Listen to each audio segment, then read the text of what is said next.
All right, I'm gonna come back. Ready, Miss April? Let's do it. You're gonna miss him.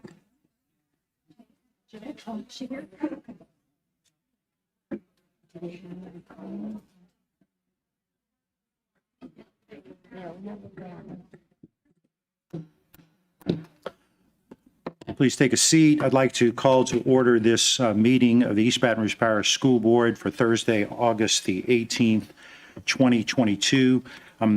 Before starting, we'll be led in the invocation by Board Member Jill Dyson, and then the Pledge of Allegiance will be led by a cadet that will be introduced by Lieutenant Colonel Shirley Sutton. Please rise. Ms. Dyson. Yes, please bow your heads along with me. This is a prayer for our new school year.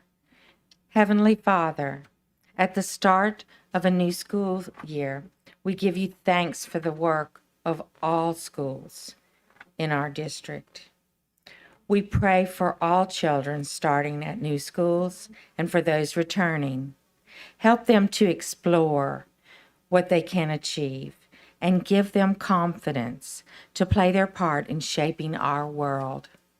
We pray for all those who work in our schools. Care for them as they care for our children. We pray for our board and administrators of schools.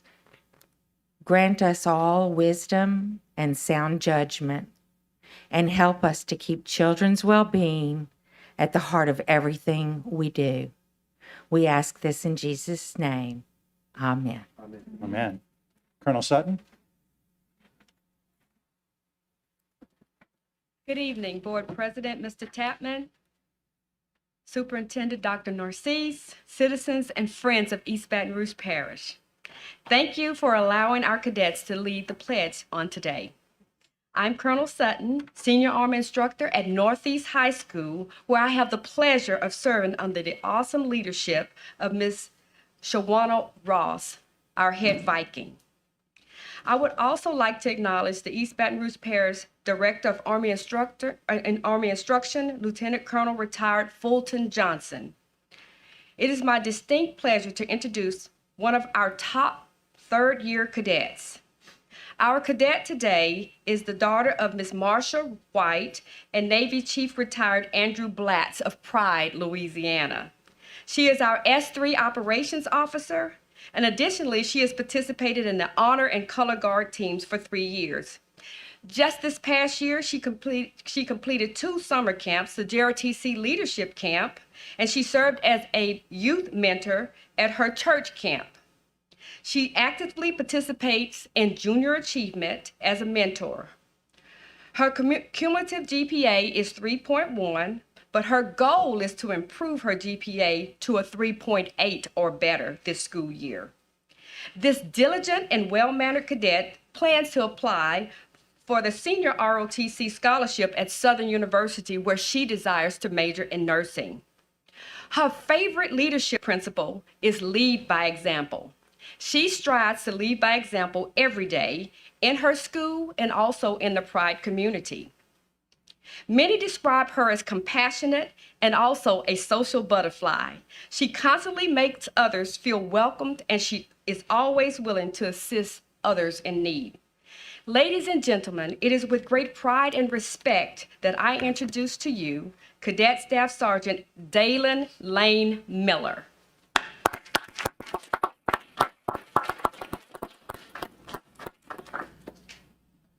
I pledge allegiance to the flag of the United States of America and to the republic from which it stands, one nation, under God, indivisible, with liberty and justice for all. Miller.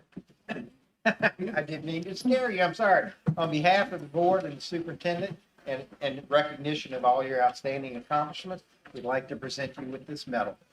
Thank you very much.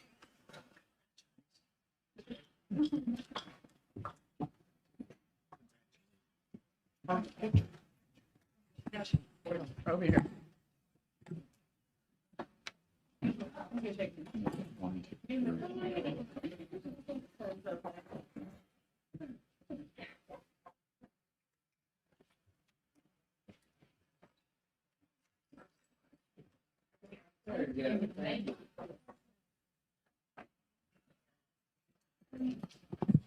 Thank you so much for being here. We move now to item A2, roll call. Madam Secretary, will you please conduct the roll? District 9, President Tatman. Present? District 4, Vice President Collins. District 1, Mr. Blue. Here. District 2, Mr. Lannis. District 3, Mr. Howard. Present. District 5, Ms. Ware Jackson. Present. District 6, Ms. Dyson. Present. District 7, Mr. Goday. Present. District 8, Ms. Bernard. Present. Thank you. We have a quorum. Can I ask everybody to make sure they're logged in to the meeting? It is active. Ms. Ware Jackson, I'm sorry, I'm just seeing your.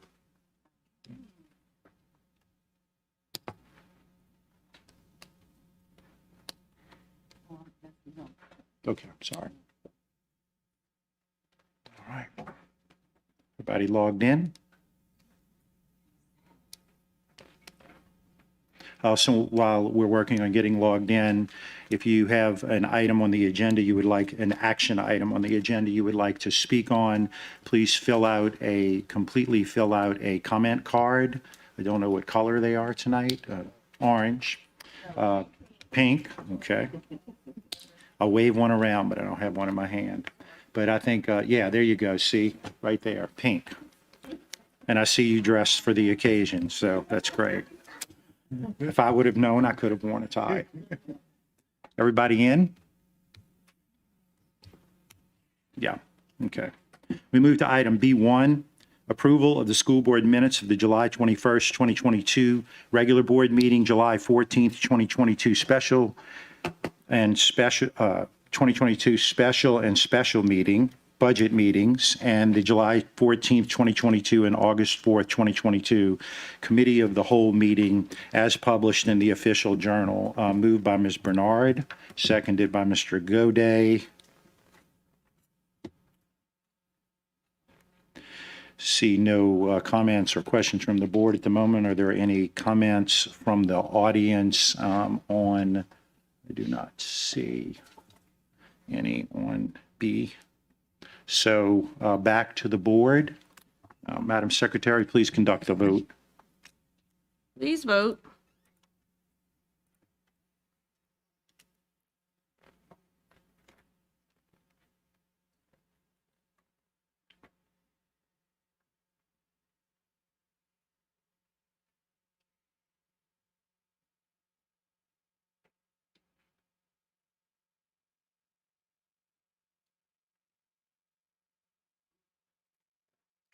The motion carries. The motion carries and minutes are approved.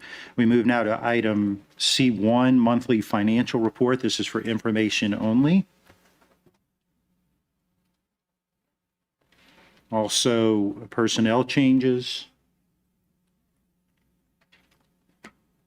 and public records request monthly report. Seeing no comments or questions from the board, we move to item D1, update from the superintendent, Dr. Narcisse. Thank you, President Tatman. So excited. We are in just completing close to completing our second week of school. So we've really been excited of getting a school up and running and been meeting many of our school leaders today and also assistant principals and continue to work through with our teachers and paraprofessionals. Wanted to highlight just three major things. One was we wanted to just recognize that this school year we welcomed 13 international educators teaching Spanish and French into our community. These educators will provide our students with unique experiences that will expose them to the study of prominent world languages and cultures. With these experiences, our students will be able to develop a deeper understanding of the world around them and abroad, and we're just excited to have them join our community. The second thing we wanted to highlight, just the parent app. We've launched an incredible new online app to provide easy access for parents. There's a how-to virtual guide for parents to monitor and participate in their students' educational program needs. So we just wanted to know that parents be aware that every school has an app for their school. So we'd like to make sure that we begin to start using that. We're having an online tutorial that so any parent can be able to click on there and also be able to make sure that we can get timely information from each school for parents. And the last thing I just want to highlight where we're delighted about our after-school sports program beginning around the district, including the second year for elementary school sports for flag football and volleyball. These are programs that many have been requesting for years, and we're looking forward to sharing the excitement for that. And there also will be the football jamboree event, which will be next week. All students and families are welcome to come out and enjoy the fun and support fall sports in their schools. And we're excited about the start of the school year and all of our after-school programs as we begin that, as we get through our second week of school. And President, that is my report. Thank you, Dr. Narcisse. I see no questions or comments from, well, let's see, Ms. Ware Jackson. Thank you, Mr. Tatman. Dr. Narcisse, I'm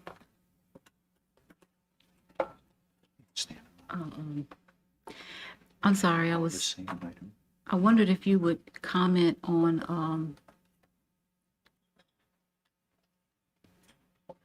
personnel. I've just noticed there's just a lot of resignations. Were we tracking? I know we'd spoken a while back about asking people, doing like a survey of, why they leave and where they're going. And I wondered if we're doing that, because I'm seeing a whole lot of it in the personnel report, and a lot of it is just switching jobs and personal. Yes, we are actually doing that. And you also should, on there, you also, that we are also hiring a lot too. So we've usually had this number of transition every year around this. If you want more detail, I can have Ms. Hall. Can you come up for a few minutes just to make sure we can answer that question? And maybe just share with Board Member Jackson and the board what's usually the process as people exit. Yes. Hi, good evening, everyone. Nice to see everyone again. So I looked at the last 3 years, 2020, 2021, 2022, and looking at July and August. And since we're still in the middle of August, I'm going to share July's number. So the total number of resignation in July 2020, 34, 2021, 80, 2022, 56. In August, in 2020, it's 14. 2021, 63, and as of today, we're at 30 in terms of resignation. Anything else? So if you could just share, anytime we have anyone that resigns from the organization, do we do a yes. process for an exit? We do. In actuality, we try to be proactive. As soon as I hear what's going on, the mandate is we need to call. We need to find out, because it's something as simple as I just want to be closer to home, or someone said something to me that I didn't like. And if we're able to be proactive and get ahead of the situation, hence why if you look at the numbers, last year, July 63, last year, August was 63, and this year thus far, we at 30. And if July of last year, we're at 80. And this year's 56. We've been on the phones, manning the calls, reaching out, text messages, emails, whatever we could do to stop the leak. That's what we've been doing, being proactive with that approach. And we look for common trends too. Okay, yeah. I was just wondering because, I've been visiting a lot in the last couple of weeks, and I know we reported we had, 70-something vacancies? 78. And in the schools, I've gotten some really high numbers. So, I wondered how we have a report of such a low number, but when we visit the schools, we're hearing a lot higher. So the number of 78 that we had on August 4th, that included with the 3 external partners, ESS, externs, and proximity. So there are outside partners that we partner with to get a physical body in front of a student, or in front of a classroom, I should say. So hence why there's 78. So you've been able to fill with some of these other organizations? Oh, yes, yes. That it was about 123 for my math served me correctly, but we've literally tried to reduce use all our resources that we have at our disposal. And we've been starting this conversation like back in April with ESS to get ahead. We wanted to be earmarked. So they literally earmarked about 91 for us alone. We got the most out of all the surrounding districts from ESS. So that's the ongoing collaborative partnership that we've been engaging in And conversations. if I could just add to that, because I want to make sure we clarify, I know there's different numbers that are sent out. When we put the coaches in, sometimes people are reporting the teacher of record. And so remember, coaches were in to fill in spots until we were able to fill in the vacancy. So there's variations on how the reporting tends to happen on whether they have staff or don't have staff. The way we've measured our numbers was whoever has a teacher in front of them, which could either be either a long-term sub, a coach, or any other position. So I just wanted to give context because there's been different numbers that have been going out. And when people see, for example, if they say there's 300 vacancies, that may not mean all teachers.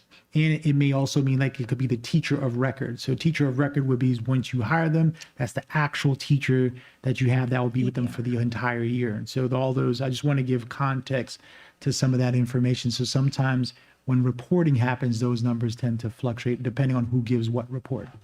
And how are we doing like with core subjects? I visited one school in particular where the number was pretty low that was reported, but when I went to McKinley, there were like 22 to 25 vacancies, and most of them were core subjects across all grade levels.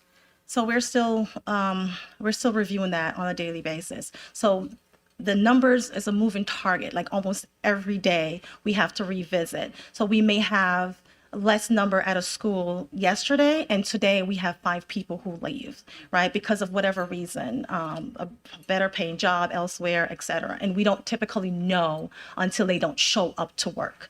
And this because the first 2 weeks of school has been super challenging in making sure folks are reporting to work and we're taking attendance and, back and forth with the principals, engaging in conversations about attendance of staff. So that's been a challenge in itself. Okay, thanks. Well, just keep me posted on how the surveys go when you ask them, as the months go. Understood. No Thank worries. you. You're welcome. Thank you, Ms. Ware Jackson. Mr. Goday. Yes, thank you. Ms. Hall, just to be clear, I didn't want that to, because a lot of numbers got thrown around. Yes. And we hear a lot of anecdotal type stories and things, but I just want to be clear from what you said, the number of resignations we've had in July and August this year is about 60% of what we had in the prior year. Correct. And so, again, we hear the anecdotal and we hear personal stories that people might know someone. Right. But we're doing much better this year than we did last year. are. And it's because of those strategies that we put in places where we're literally picking up the phone, manning the phone calls. Yes. So I just wanted to make sure that got out and all of the people, you and all your staff Yes. gets our thanks for the hard work that you've been doing, because I know this is the most stressful time of the year for you guys. So thank you very much for all of your hard work. You're welcome. Thank you. No worries. Thank you, Mr. Goday.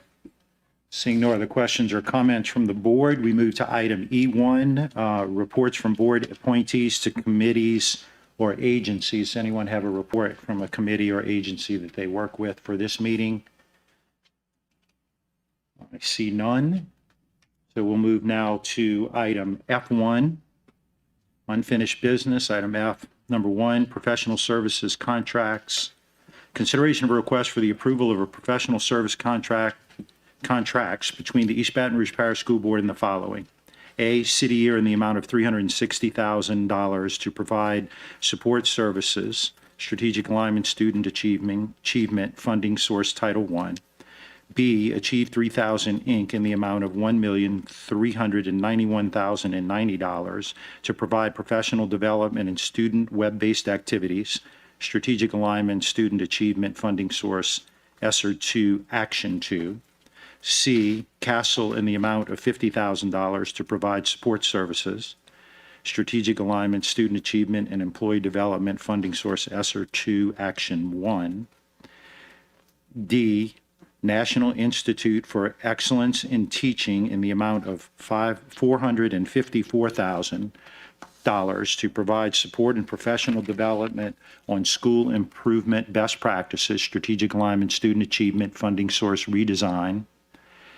E, National Institute for Excellence in Teaching in the amount of $120,000 to provide support and professional development on school improvement best practices, strategic alignment, student achievement, funding source Title II. F, Rethink Ed in the amount of $175,000 to provide for social emotional learning and mental health support services, strategic alignment, student achievement, and employee development, funding source ESSER 2, Action 1. Do I have a motion? Moved by Mr. Baloo. Seconded by Mr. Godet. At this point, seeing no comments or questions from the board, we'll go to the audience, and we are on F1. And I'd love Miss Saunier, Miss Heidi Saunier. Hi and welcome.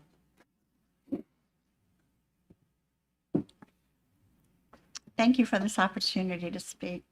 I'm here in favor of renewing the Achieve 3000 contract. My son is an 8th grader at Westdale Middle, and he is in an immersion language track, and he is in advanced classes. And I do have to say that Achieve 3000 has helped him to achieve that. He enjoys getting online and learning as opposed to just sitting in a chair all day and not being able to fidget. Also, he loves fishing. And when he gets on the Achieve 3000 website, there are all these fabulous videos and stories. And he's able to not just help advance his reading, he's also able to help his comprehension and learn about science and rivers and fish and all these wonderful things. But I also think it helps struggling readers. I think it helps language learners. It helps advanced children. They can set individual goals and achieve them. The teachers are aware of their levels and assessments and can curtail the criteria to that. I just think it's a great program. And with all of the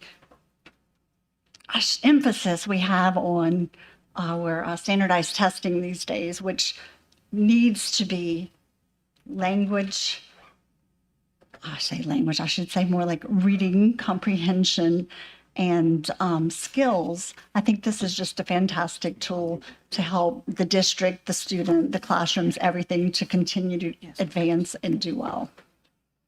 Thank you. Thank you, Ms. Saunier. Ms. Matthews.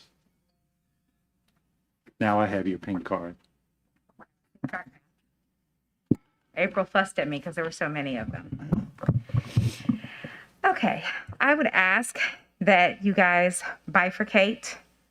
I guess bifurcate is not really the correct word because trifurcate, there we go. This because there are several of these that absolutely need to go through tonight.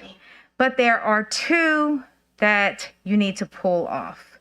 Achieve 3000 and Rethink Ed need to come off. The rest I would like to see go through. I sent you all an email last night, and I did all the research for you. I put the links in. All you had to do was click the link, and it took you directly to Bessie's website, telling you exactly how the funds for ESSER 2 and ESSER 3 were allowed to be used. And it took you directly to the studies because they have to be evidence-based. Achieve 3000 is not evidence-based. Achieve 3000 has no discernible effect. In the one study done in 2018 that was done on 14,493 students, grades 2 and 3. Therefore, if we use ESSER funds, that is against federal regulation of ESSER monies. We can't use it. Okay.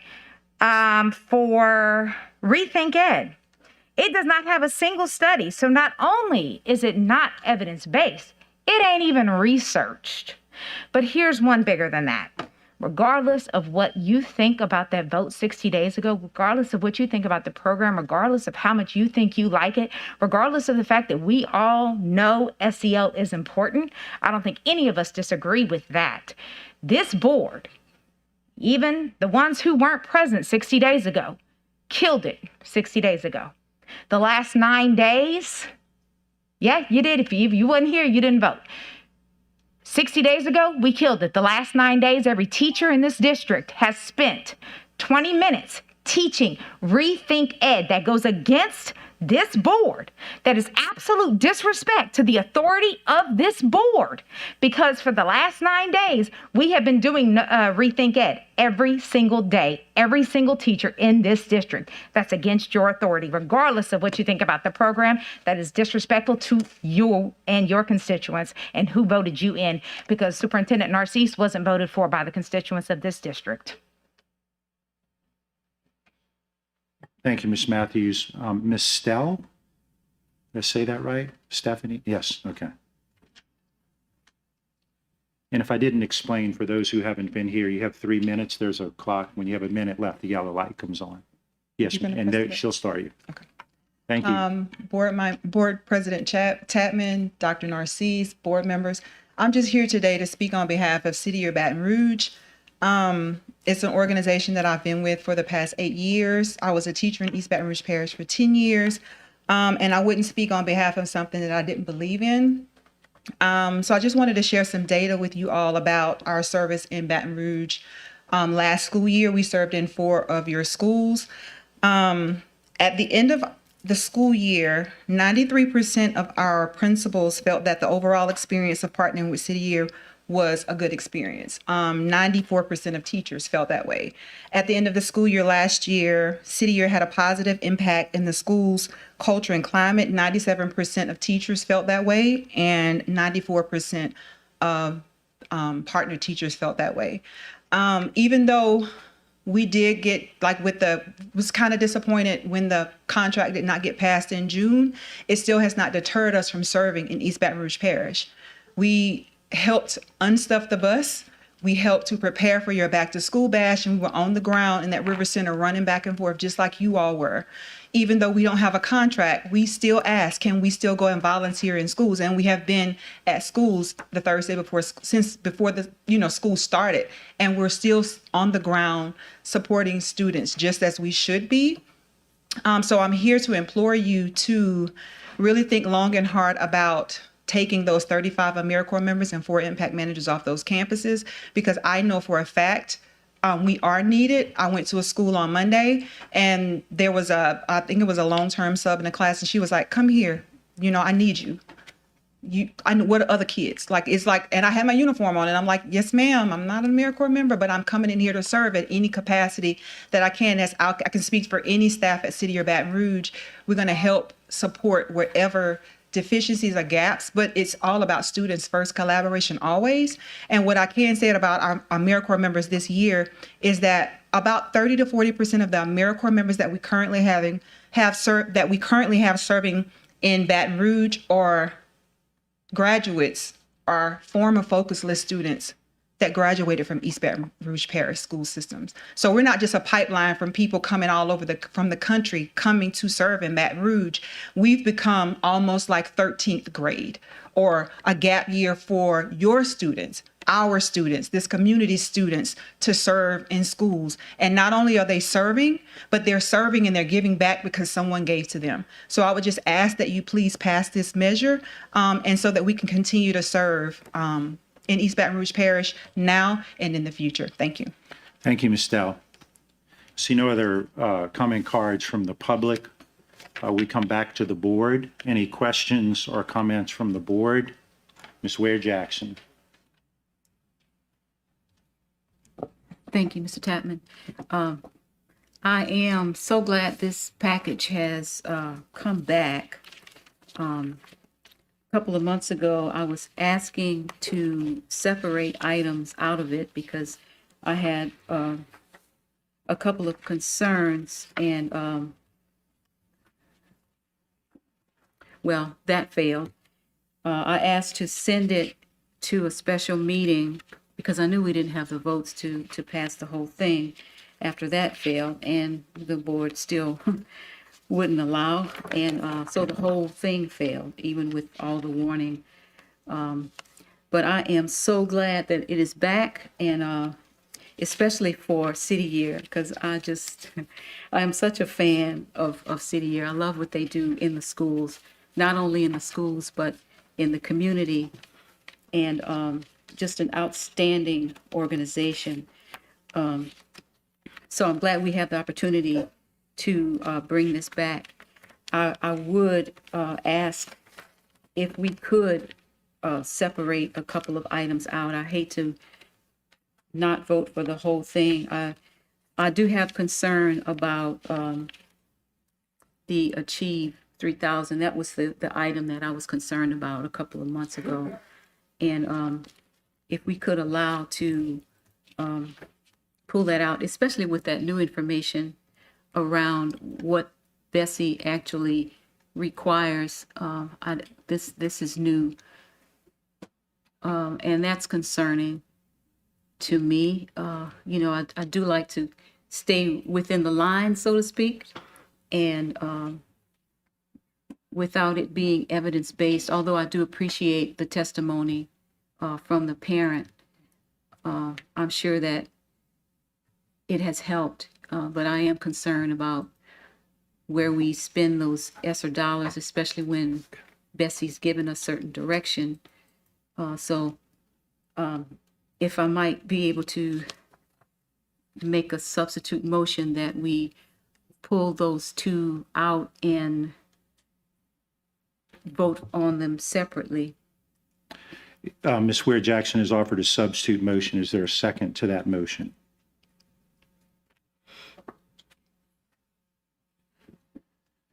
That motion fails for lack of a second.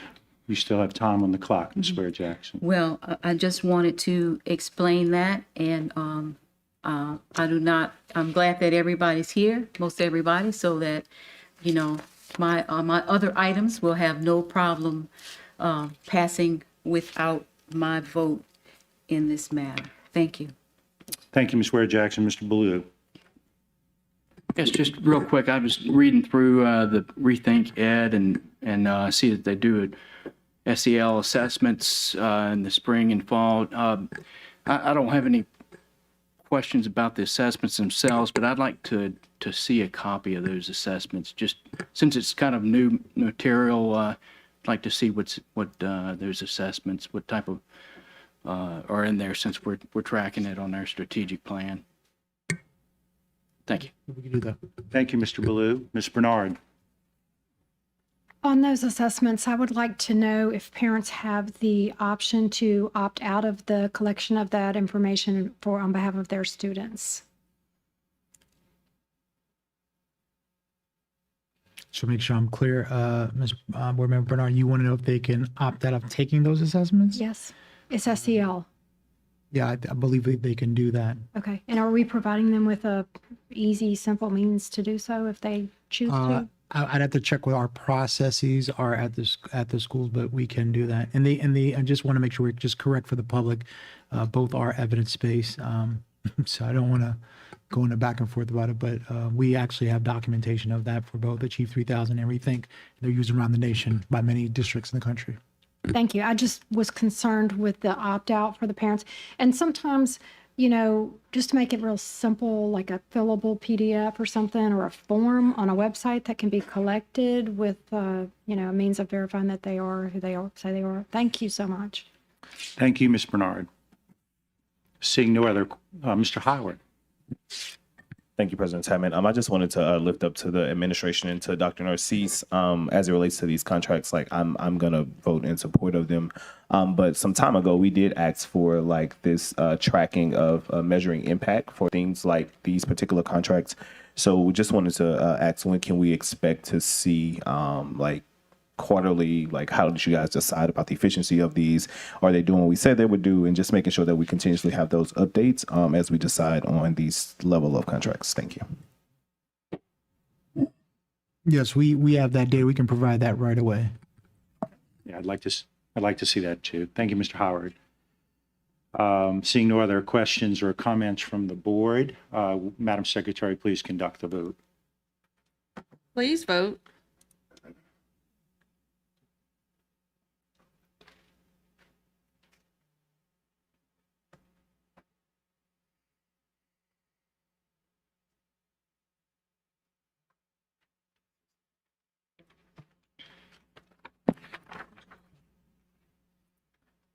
The motion carries. Thank you. We move to item F2. Consideration of request for the approval of the Pathways to Bright Futures expenditures. Moved by Mr. Lannis and seconded by Mr. Goday.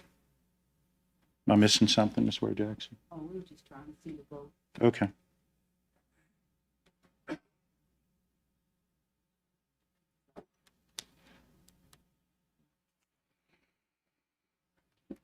I see no comments or questions from the board at this point, so we go to the audience. Ms. Matthews?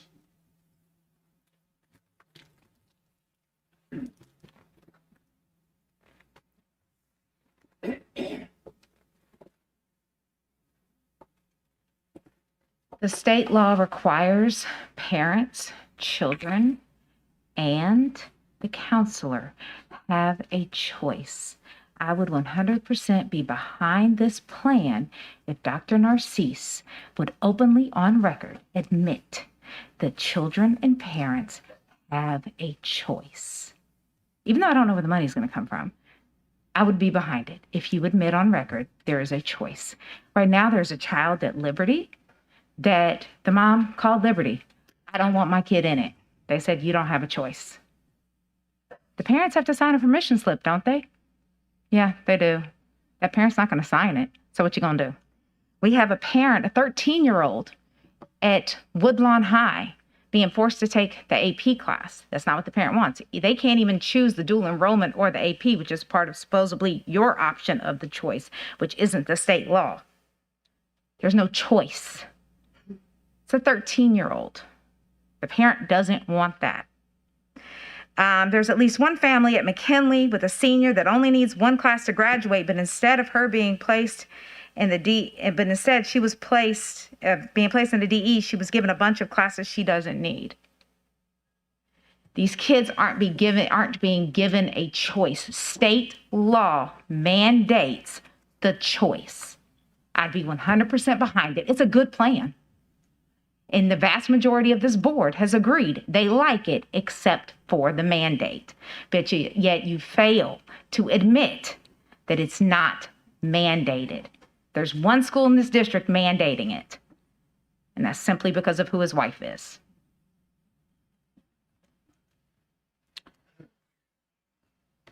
Thank you, Ms. Matthews. Mr. Caleb Holmes is here in the audience. He does not wish to speak, but opposes the recommendation. Did I get that right, Mr. Holmes? Yeah, okay, I got it right. Thank you.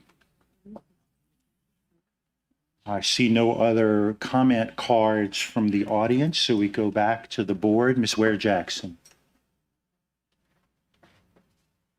Thank you, sir. Same problem in the beginning when I spoke with Dr. Narcisse early when we were looking at an even higher level of requirement. You know, when we first started out, it's evolved a whole lot. We at first asked for 4 courses per student per year.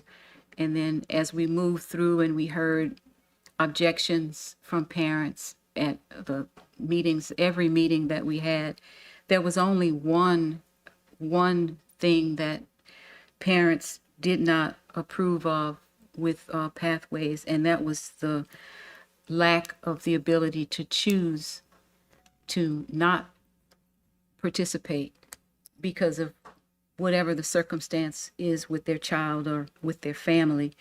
You know, I know personally of a family that, you know, has a child in the 7th grade that has anxiety right now because he's afraid of when he moves into 9th grade and he's already behind. we speak about choice. We've praised choice for years and years. And so it just goes against the grain now to say that you don't have a choice. And we had a really wonderful presentation. I think it was last week at our State of the Schools address, and beautiful presentation. And I was hearing words like options and choices and opportunity, but it was never mentioned that that M word is actually in there.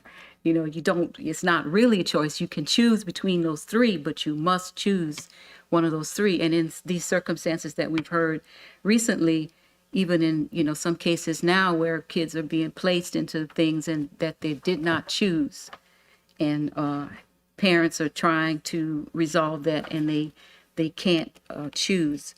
I'm not really sold on the pilot and the results of the pilot and how many kids actually passed. And so I have a lot of reservation, not only as a parent, myself, if I were in school, if I had children in school, it would be problematic for me because I have different types of children, and, none of them are the same. And I appreciate so much these opportunities to open the doors to ninth graders to be able to take these higher level courses. But I am concerned for those that are on the 6th grade level moving into 9th grade and are not ready. And we're basically forcing them to do so. So for months, we've spoken about this, and it still hasn't been really clear, as to whether parents and students actually do have a choice. It is a wonderful opportunity, and I highly recommend it. I believe that if we really marketed it in a way that we really did show the benefits and even all of the money that you will save if you will take these courses, it's phenomenal. I highly recommend, and I implore parents to try this.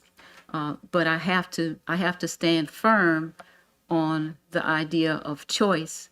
I've spoken about choice for the whole time I've participated on this board. So it would be like a double standard for me, and I'm really weary of double standards on this board. So for that reason, I have to vote no. Although I implore you parents to try this.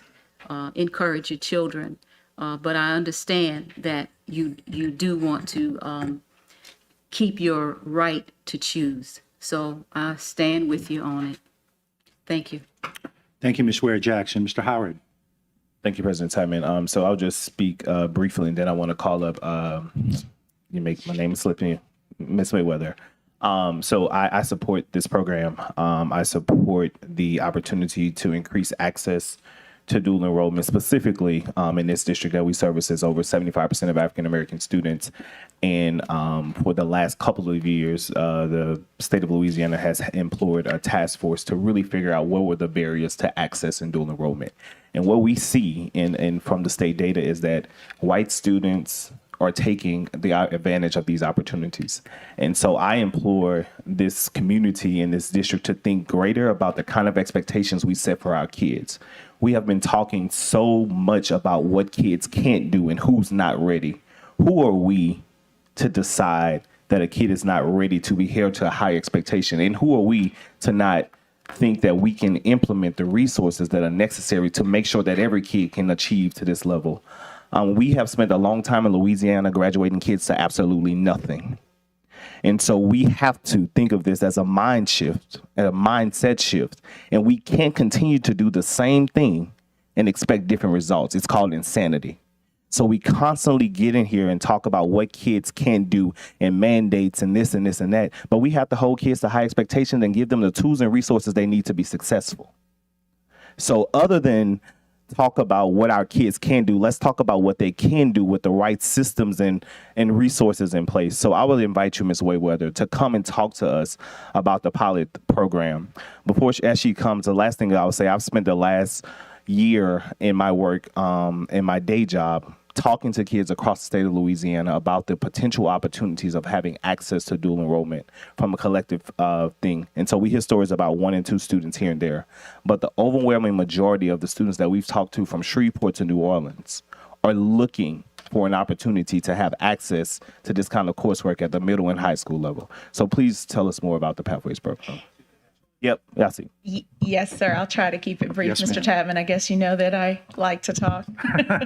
So, Ms. Ware Jackson, I do want to address something that you mentioned. I'm not sure if you know my background, but I come from years in accountability as a test coordinator. So one of my accolades for myself is that I'm extremely legal and ethical. That comes from that background. So I will tell you that any data that you see from Glen Oaks is true data.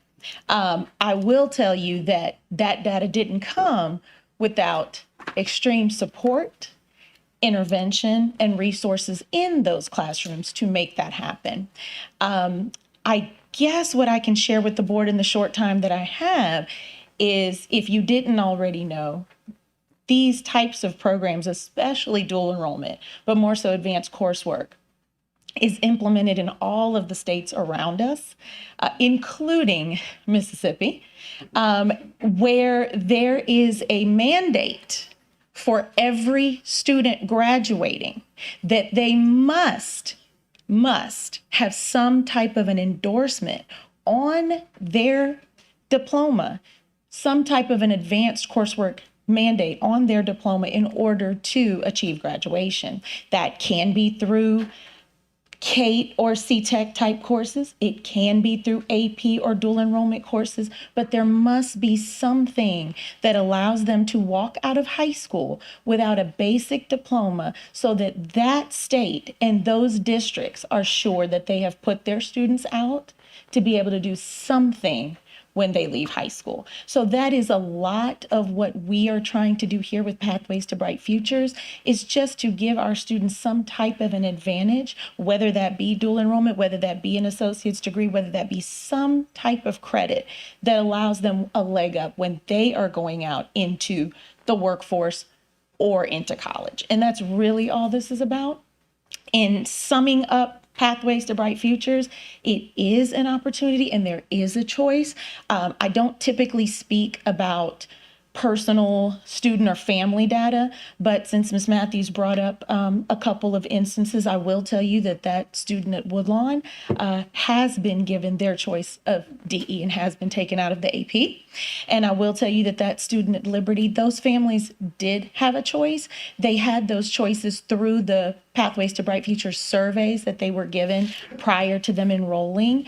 And I will tell you, though, as an administrator or anyone on a campus, you do have to make that work within your master schedule. So offerings and choices have to work together in unison. Thank you. Thank you. Thank you very much. Mr. Lannis. Thank you, Mr. Howard. Thank you, President Tapman. Choice. I'll just start off by saying 5 words. You had to be there. You had to be there to see Glen Oaks and its students before the program was there, and we saw the results that we're now seeing currently. You had to be there to see the struggle that parents went through for years without any interventions taking place. You had to be there to see the teachers that stressed over and over and over every single year how tired they were because they had to put in extra legwork because there was a lack at the school. Ms. Mayweather, Principal Signator, if you're listening right now, my hat goes off to you because I've seen the work. I saw the data and I saw it from day one. When you talk about options and we say we don't have choice, I just find it hard to believe to say that there's 3 options, but there is no choice. And from the district, I will honestly say this. You guys have said from the beginning that you're going to continue to expand this program, but it has to be rolled out in a way that you can scale it properly so that you don't miss out on students that actually do have a need. But we're not talking about that tonight. My next question will be, Prior to dual enrollment expansion across our district, what was the choice then? AP? But some families can't afford AP courses. What was the choice then? To continue to do the same thing, we're not going to get any return on our investment. We have to try something new. Sometimes you have to experiment in order to find the right formula. I believe in this plan, and you all have to continue. I'll leave you with this when you talk about dual enrollment. 48% of our students that are Black graduated without a basic credential on their diploma. Let that register again, 48%. This isn't about race, but the majority of our school district looks like me. 48% of those students graduated without a basic credential. That means by the time they graduated and received a diploma, they were unemployable. What are we selling our families? What is the return on investment that we're not willing to go the extra mile to give them what they want and what they need? I implore all of my board members to please vote yes for this. Not for us, not for the politics, but because our students deserve it. They deserve to walk across the stage with a diploma in one hand, an associate's degree, or an industry-based credential in the other. They deserve that. Our community deserves that. Because if we don't build up our workforce, they're going to lead the state, and we'll never fix the problems that we have. Thank you. Thank you, Mr. Lannis. Ms. Bernard. Thank you, President Tapman. I want to thank my colleagues for their comments, Mr. Howard and Mr. Lannis. I really appreciate your support of the program. Superintendent Narcisse, I think there is some fear from parents around having their young student taking a course that they may be afraid that they may not do so well in. I had always heard that there were certain AP courses that were easier to pass the test on, one that I heard, and I don't want to, I just think that age appropriate and developmentally that students maybe are more ready for certain courses. World geography may be for one student, where another student may need a computer science AP course, or even science or math, calculus AB or something, because they are advanced in that way. Myself, my own son went through the gifted program and Baton Rouge Magnet High School for 3 years. And I would have loved for him to, he did come out with a lot of APs in dual enrollment, not because he got it in middle school or anything like that, but he just chose to take them from 10th grade on up. But I would have liked for him to, he's a software engineer programmer, and I would have loved for him to have some of these industry-based certifications. And because he doesn't have those certifications, even though he went to a college out of state and everything. So I really want to support this program. And I want you to, can you give me a better idea of how a parent, a guidance counselor, and a student might sit down together? Can someone give me an idea of how they might sit down together and make a decision about what is the most age-appropriate course for their student? Thank you, Ms. Levatino.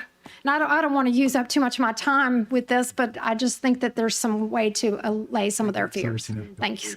Good evening. Okay, I'm going to keep it quick, Mr. Tapman. All right, so Ms. Bernard is correct in what she's saying in terms of there are some courses that we know there's some variance between them. And so it wasn't like you had this one AP choice and this one DE choice. And so in some cases, we had some younger students. We had some students that may have felt that I'm better at art. And so we put out more DE options in terms of you could take DE speech, you could take DE art, you could take the world geography if that was okay with you. There was Spanish, there was music, there were a bunch of different options there. With AP, because as College Board developed, there's a smaller plethora of options for ninth grade students, because we also have to work within what points to an LDOE course to get the student credit, because as a ninth grader, you don't want to really pack them with things they can't use later on. So in that case, you did have the option for AP computer science. You did have the option for, and some took that, you did have the option for AP psychology or AP hug. And then in terms of how we got to that point, we did put out a survey for the students in 8th grade and worked with those counselors in the middle school area to get those students to kind of look at what they would like to choose. We also paid attention to, there was a percentage of students that said, I don't know what I like to choose. So to follow that up, the counselors also came back to provide a recommendation based on their observations with the students. We sent home a course exploration letter to the families in conjunction with their IGPs that stated what the student chose in their survey, just in case mom wasn't with them when they chose it, or dad, and what the counselor recommended, and also with the IGP piece that went home with them. So that kind of encapsulates the process very quickly. Thank you, Ms. Levitina. That really did answer more than what I asked, and so I don't have any further follow-up. Thank you. Thank you, Ms. Bernard. Mr. Goday. Yeah, I just want to mention two items. One, we hear a lot about this, and I want to piggyback on what my colleagues, Mr. Howard and Mr. Lannis, talked about. I'm looking right now at a thing done by EdSurge, which is a national organization, and they did a report called Research Priorities for Advancing Equitable Dual Enrollment Policy and Practice. I'm going to just read a quick excerpt from that. The report highlights the fact that there is less participation in dual enrollment programs amongst racial minorities, low-income students, boys, English language learners, students with disabilities, and youth who are in foster care or experiencing homelessness. Additionally, access to dual enrollment programs is less available at schools that serve more low-income students and students of color. That is the truth. You can't deny that that is not the truth of what we had. Now, I also want to talk a little bit about mandatory. I keep hearing that word mandatory. We have a lot of classes that we teach to our students that are mandatory. It is mandatory to take English to graduate. It is mandatory to take some math courses to graduate. It is mandatory to take some science courses to graduate. Those mandatory courses are set by the State Department of Education, but those are really a minimum criteria of what we need to do and what our students need to come out prepared to handle. And the last time I looked, Louisiana was ranked, I think, 49th out of 51 51 groups in education. Do we really want to follow what is the minimum standards in a state that's ranked 49th? Is that being what we really want to give to our students to go out and prepare to compete in the world? So if we have something that's reasonable, but we're really trying to push on them, that is really helpful for 99.99% of the kids out there, there's a lot of things in this world. It's mandatory you stop at a stop sign. It's a good thing. So mandatory doesn't mean bad. It means that we're raising the standards, as my colleagues have talked about. So I fully support this program, and I will do everything I can to make this program successful. Thank you. Thank you, Mr. Goday. The board is clear. Ms. Dyson. I just needed some clarity on kind of training for our employees on school site, and when, because I was actually privy to this situation, and so when you don't have any additional seats left and you're telling a student what then they can do, do we have some advanced training that's going to happen with all of those site coordinators? Because this was a mishap and should not have happened the way that it did. And we definitely need to own that. But when you're talking about a school that has 17 or so floating teachers and no space, it's not like you can just plop another teacher there and open another section, but you also can't mandate that then they then have to take the AP version and not the dual, or that they're going to be isolated and have to do it distance when the class gets to be in with the teachers, two teachers. So I just want to know that we've got things in place and we've got additional training, and we're going to work these things out before someone has to get upset with us. But, I'm in support of this, and I want the best for all of our students. But every school has its dynamics Absolutely. that are different. Thank you. Good afternoon. Good evening, everyone. Thank you. So yes, Ms. Dyson. So before the school year began, those academic program coordinators you're speaking about actually went through a week-long training where we preemptively discussed some of these things that might have occurred in the school to make sure they were prepared. But I also want to just make sure that I'm emphasizing this has to be a shared investment with other members of the team in the building. So we need to also bring in our counselors and some other team members to also be trained in these same expectations as well. So we're committed to that training ongoing throughout the year on a quarterly basis. That's already been predetermined based on the leadership of the team, and we'll continue to have those types of training. But we also know that we need to think about the conversations that we're having with our families and making sure that that is something that we're also working with our counselors and our APCs and engaging in with our families and our students to make sure that we're helping guide them in the right direction. Thank you so much. I just want to make sure that we are supporting our students and our parents and our families, and that, you know, we emphasize everywhere that we need to be proactive and solution oriented rather than mandate something that they don't want. Absolutely, and you're right. It can't be an Thank you. isolated conversation. It needs to be an ongoing conversation and making sure that everyone is abreast on what the opportunities are that are out there. Right. Thank you so much. Thank you.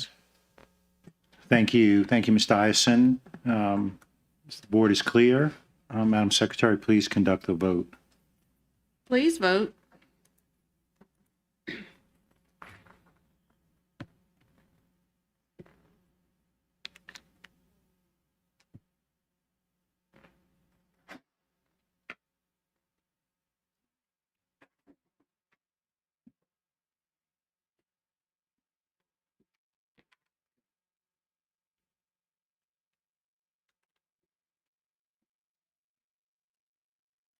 The motion carries. Thank you. We move to item F3, consideration of a request for the approval of the following updated revised job descriptions as referenced in the document, amended, updated, revised job descriptions, strategic alignment, operational excellence. Do I have a motion? Moved by Mr. Lannis. Seconded by Mr. Baloo. No questions or comments from the board yet. Don't see any cards from the audience. Double check. Don't see any. So no comments or cards from the audience. We're back to the board. The board is clear. Madam Secretary, please conduct the vote. Please vote.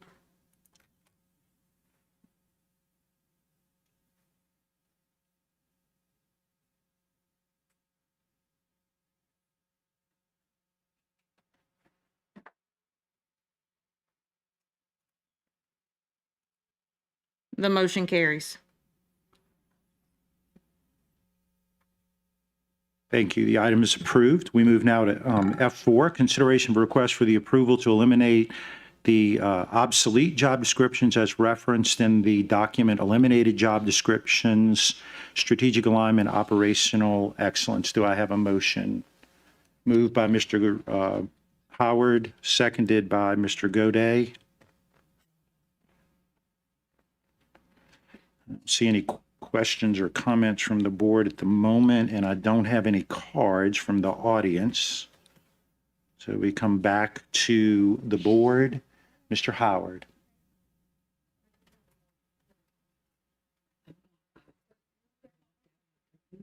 Well, I don't actually have skills in that area.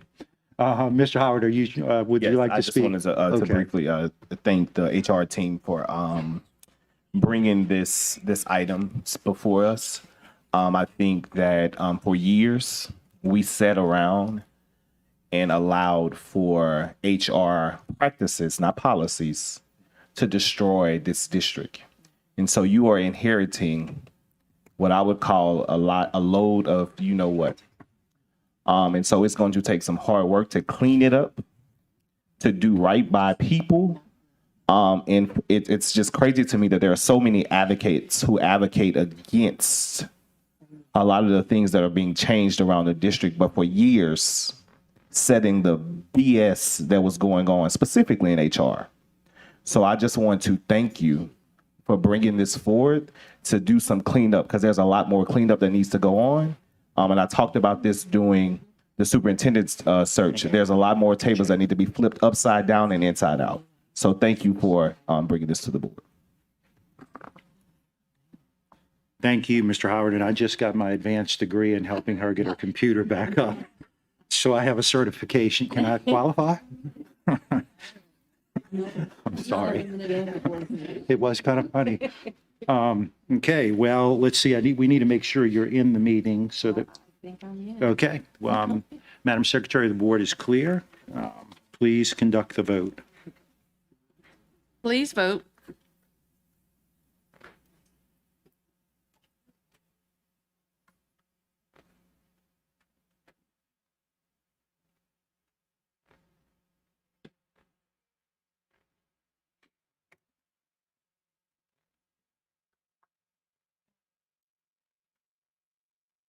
The motion carries. About that. We move now to item F5, consideration of a request for the approval of the MOU template for child care centers, charter schools, and private schools in the EBR community network for the expansion of pre-K 3 and pre-K 4 student seats, strategic alignment, student achievement, funding source, LA4, NSECD, ESSER 2, B3. Do I have a move by Ms. Dyson, seconded by Ms. Bernard? Mr. Lannis. I just want to say I'm happy that this measure is coming back to our board. It is fine time past due date for us to expand pre-K across our district. The state took the first step. Now it's time for locales like ourselves to do the next step. So I just implore, all my colleagues to let's vote in favor of this so we can expand and give our kids a fighting chance. Thank you. Thank you, Mr. Lannis. Ms. Ware-Jackson. Thank you, President Tatman. I am so excited about pre-K, especially when we're talking about high-quality pre-K. The more pre-K we can have across the district, the better. I'm looking forward to seeing pre-K in every neighborhood school that will attract our neighborhood people back into our neighborhood schools and really expand our whole program. So I appreciate this so much and excited to see pre-K, more pre-K. Thank you. Thank you, Ms. Ware-Jackson. There's a lot going on up here. Seeing no other comments or questions from the board, we go to the audience, and I have two cards. Ms. Darden.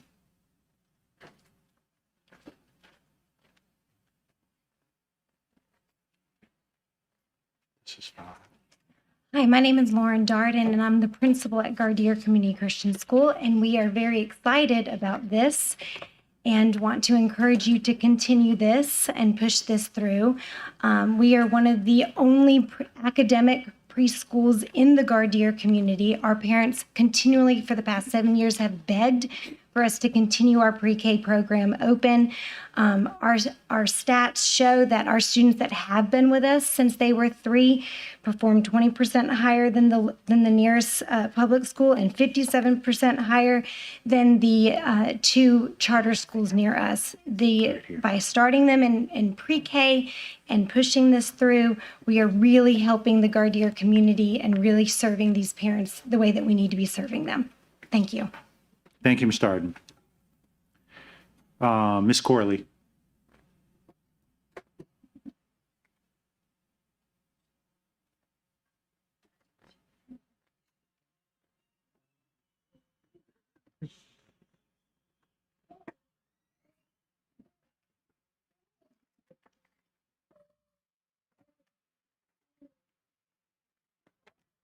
Greetings. Our display not working up here on the podium, but I am not happy about the pre-K expansion. Reason being is we're not expanding seats for individuals with disabilities. I've spoken with several parents of children with disabilities that could not have their children go into our schools because there's no pre-K seats that's in their community. So the pre-K seats are actually left at daycare centers. And that's not fair to our children. I'm not sure if you understand about Medicaid transitions when it comes to our children with disabilities that are in early steps. But those children matriculate from early steps before the age of 3, and they're supposed to come into our school system. And our school system actually receive funding, federal funding for that. Well, when we don't have the seats for them and don't make them a priority, then they're having to stay inside of a child care center. And then they also have to receive services such as speech, occupational therapy, etc., courtesy of our school system. We can fix this by allowing every single school, elementary school, have pre-K seats for our children with disabilities. That will keep children with disabilities from being bused all over the place as well. And then we won't have such a fiasco like what we had recently with the transfer center as it related to transportation. So I'm asking that if we're going to expand pre-K, that we make sure that we have those seats for our children with disabilities so that they can receive services and we make them a priority, but also that we provide the proper supports.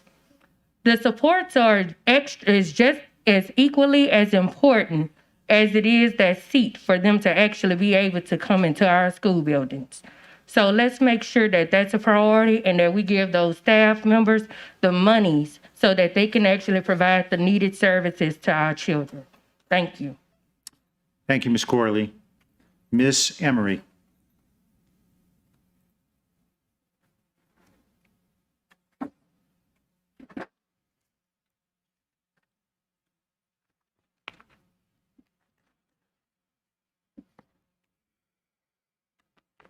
You just wait. I think she's just trying to get that back up. And it won't affect your time.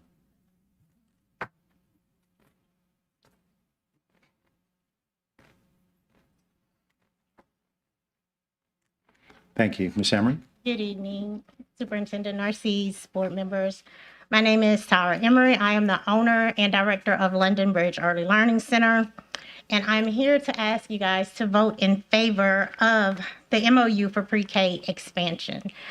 You probably already know this, but under Act 3, participation in the East Baton Rouge Early Childhood Community Network, which is our lead agency, is required for child care facilities. So if you're familiar with Act 3, you would understand the roles and the responsibilities of the lead agency to private child care center owners, private schools, Head Starts, and other participating providers. I'm here tonight because my site is a recipient of the first licensed micro center at Westminster Elementary, where last year we housed 20 3-year-olds that left there and actually are students now, a few of them at Westminster. The program was very successful. Throughout the school year, we also partnered with EBR with some diverse delivery seats at my center in Monticello, and we had about 26 students there. I had families calling to have enrollment for this access all throughout this summer. So right now we have over 100 children on a waiting list that are wanting to be in this program. So I'm asking you to please vote in favor of the MOU. It's very needed and necessary. Thank you, Ms. Emery. Ms. Holloway.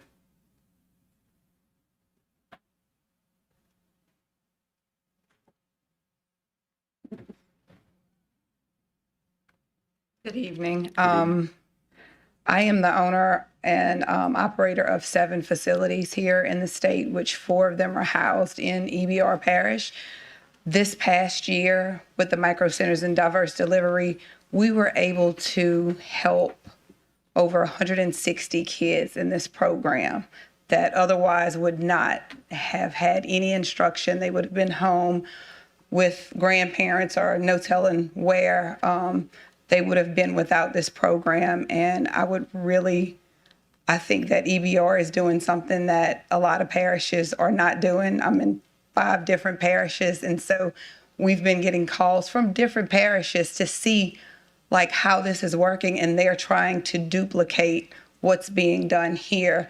What Dr. Narcisse decided to let's do this, and so I really thank you guys for being the first in doing this, and it's very needed, and it needs to continue, and it definitely needs to grow, because just like she said, there's a lot more kids that want to be on this program and that we need to help.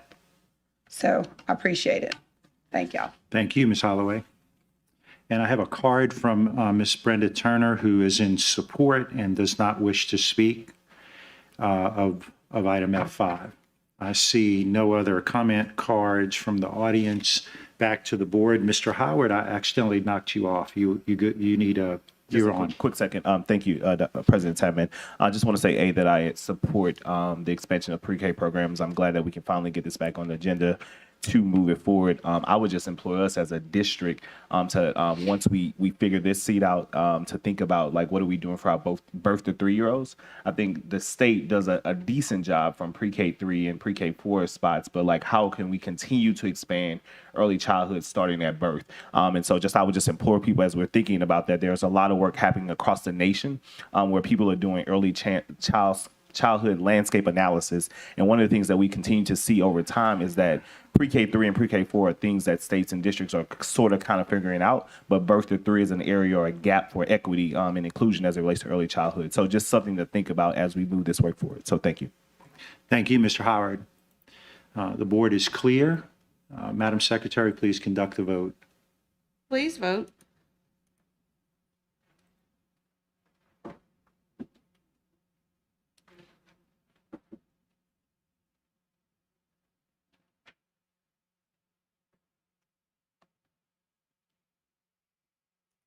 The motion carries.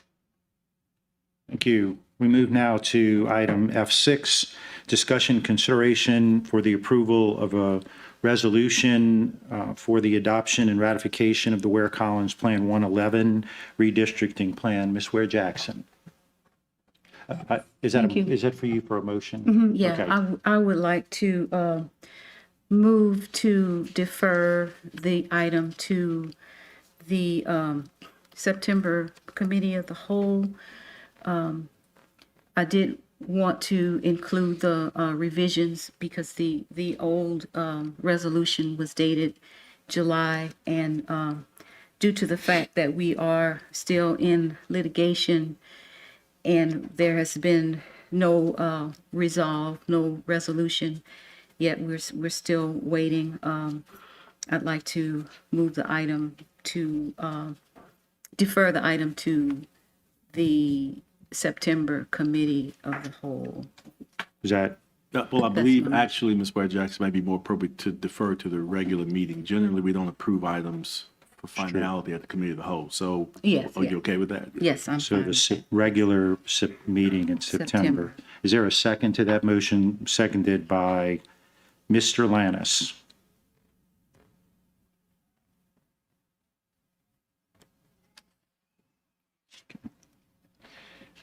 So the board is clear on the front end. Let's see what we got here. Got a card from Miss Kathy Carmichael. Miss Carmichael?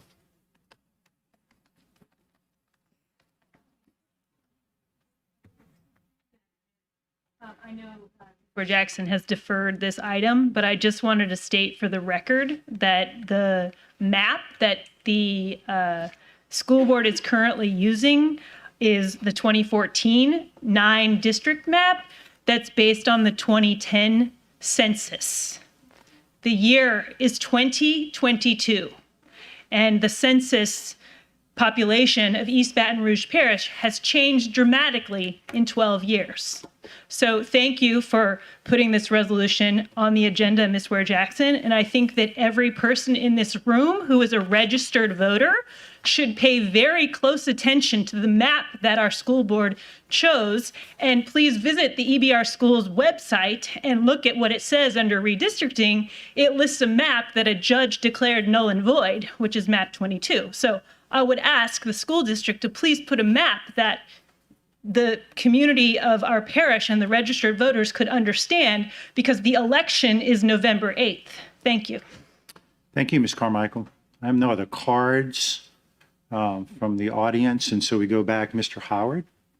Thank you, President Tapman. Just quickly, so I didn't vote for the map that the board collectively accepted, and that's fine. And so here we are. So I don't think that this resolution gives us any resolve, because if the court decides, the trial court did decide that our map was null and void for a litany of reasons, but the appeals court has made basically a different determination. And so I think that if the courts once it gets all the way to the top decides that we are not in compliance with the Voting Rights Act, then we would have to make or take action. So I don't think that this resolution does anything for anybody. We did the proper steps. We voted against the maps for those of us who did. People, the community decided to file suit. The courts have made an initial decision. The appeals court have made a decision. So it is going through the track and steps that it's supposed to.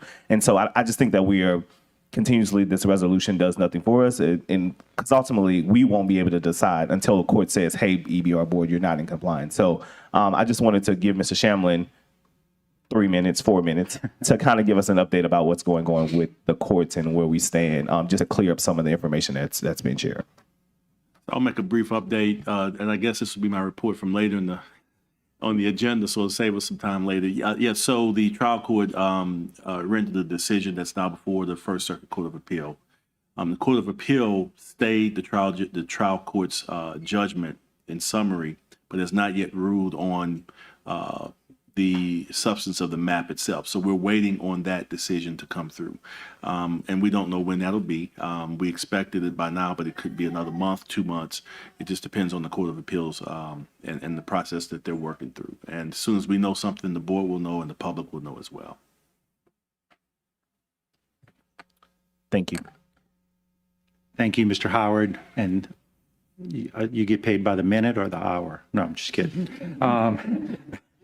You're a good lawyer. The hour with our meeting, right? Sorry. Ms. Ware Jackson. Thank you.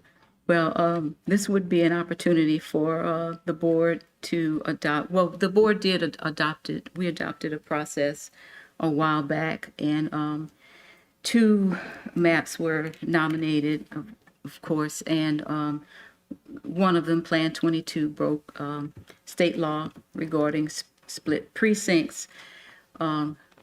We did have the opportunity to either come back together and design a 9-member map that did not split precincts, or use the other map that was on the table, which was the Ware Collins Plan 11, which did not violate any state or federal law.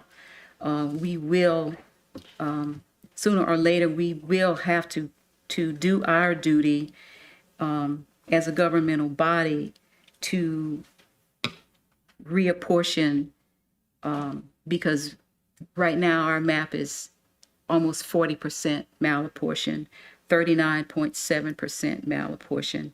And we know that the legal limit is 10%, and we really like to stay well below that. We will have to do our duty, and when we do come together to do this, this map will be one of the choices, unless we decide that we are really truly going to be transparent and say exactly what we intend to do, whether we need to do a resolution to determine the member as the demographer had suggested we do, which was, I believe, what we should have done. We should have followed his advice in that area and not basically put up a smoke screen. So I appreciate that.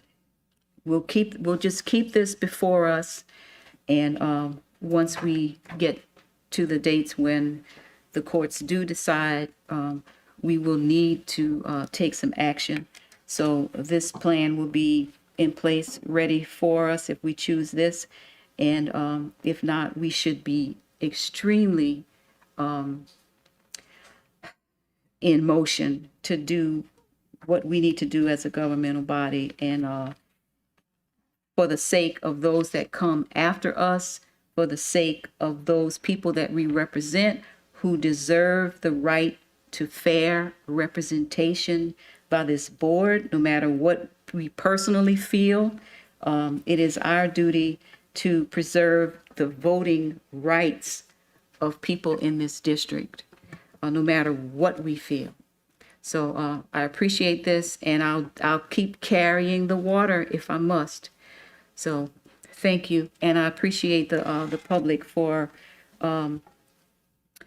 urging me to keep this before this board, because we definitely were done wrong. And I really don't appreciate being personally named in a lawsuit that I had no vote in approval of, and did everything I possibly could to keep us out of the courts. And here we are in both state and federal court, wasting thousands of dollars. Just, there's a whole lot better use we could do than throw our dollars away on lawsuits and lawyers. So, thank you. Thank you, Ms. Ware Jackson. The board is clear. Madam Secretary. The motion is to move the item, to defer the item to the regular board meeting in September. Madam Secretary, please conduct the vote. Please vote.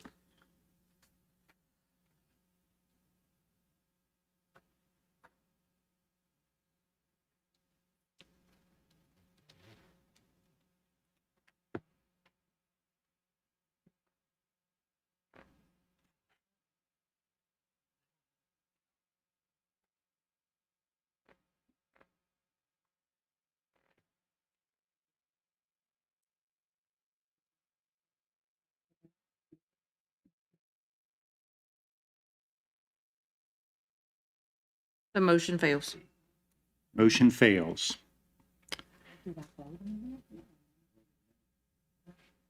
We move now to item F7, consideration of a request for the approval of the revised policy GBRIBC, COVID emergency leave, strategic alignment, operational excellence. Do I have a motion? Moved by Ms. Bernard, seconded by somebody. Mr. Baloo.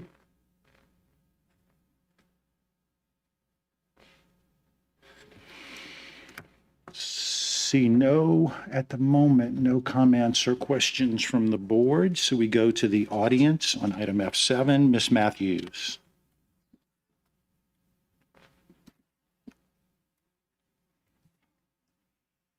I first want to thank you that this is retroactive to July 1. We had a lot of people get COVID during the PD week. I do want to ask, there were several board members that requested medical information from different administrative people to see if about this variant, to see if you received it.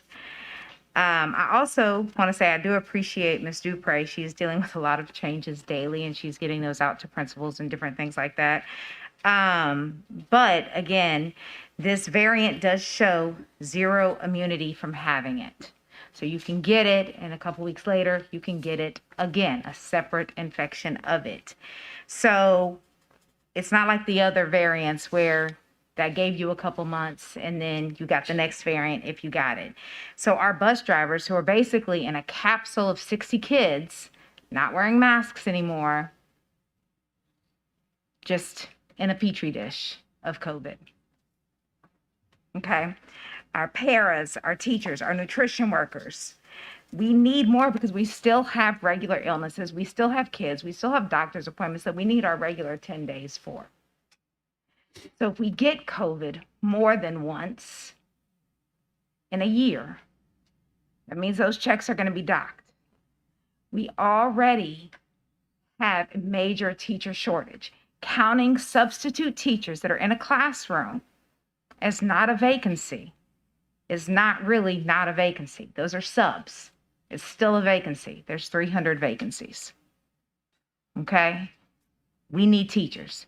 If we're going to have people leave, more people leave if they're not going to be able to, if they're going to run out of sick days because they've gotten COVID more than once.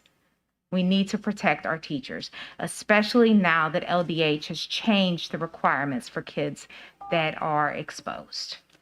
They're going to be in the classroom with us, exposed. Thank you, Ms. Matthews. Mr. Holmes.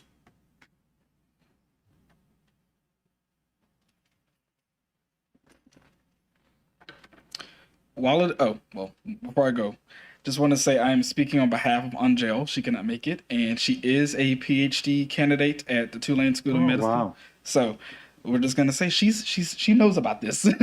So while it is tempting to return to normal as quickly as possible, we must intentionally and deliberately choose and think about what part of normal do we actually want to return to.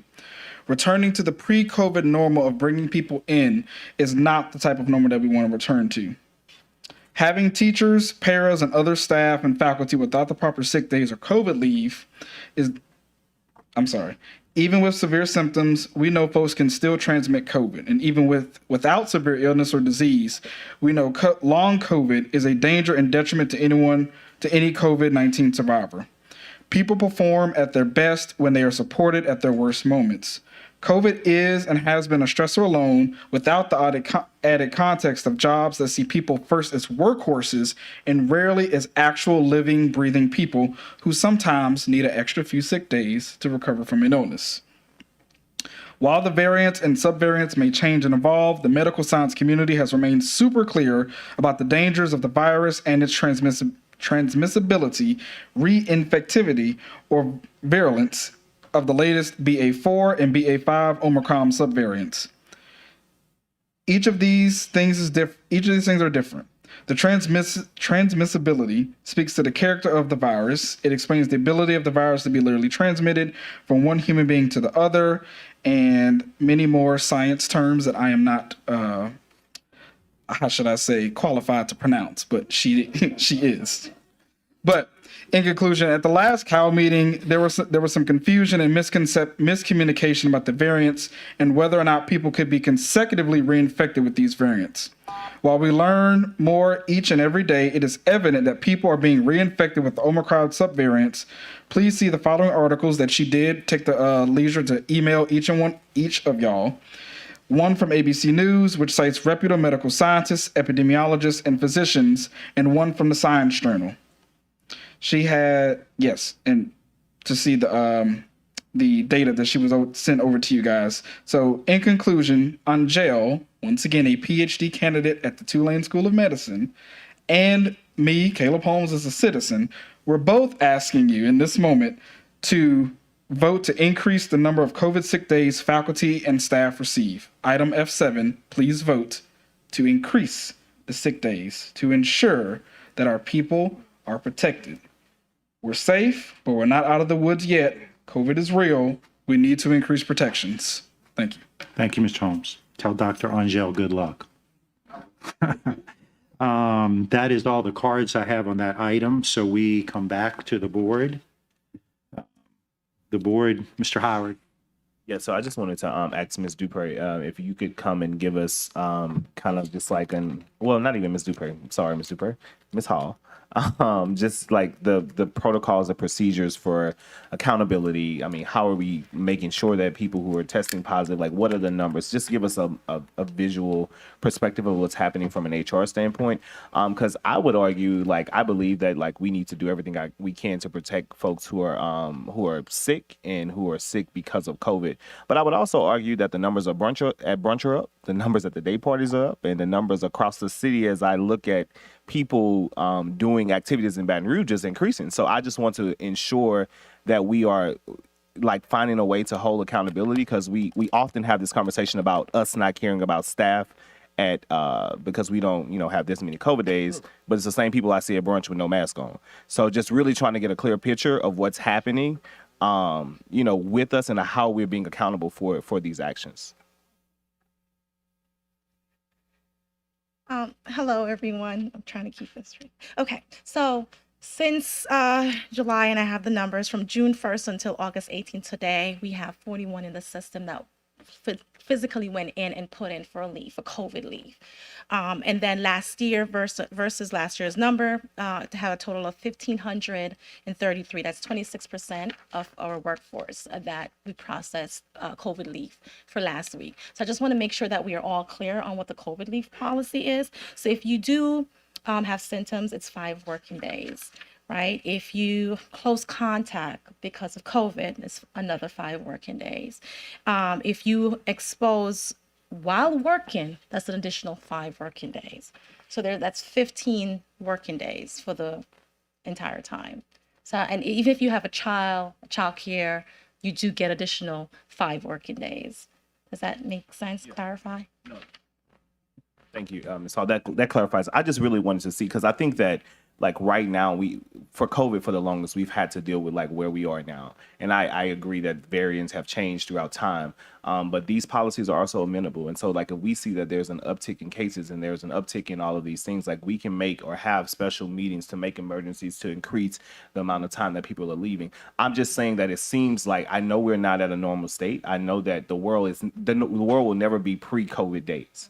But we have to make adjustments that are that make sense and that are reasonable. And I just wouldn't argue that just because we don't have unlimited COVID days or whatever, that we don't care about people. If there seems to be a problem that we need to be addressed, there are measures that can be put in place for those things to take place. So football season is coming up very soon. And so there will be all kind of different things where people are gathered in large crowds. And so if there are adjustments that need to be made, I think that we can make those adjustments. But I think that what we have right now is fair and taking into account people's health.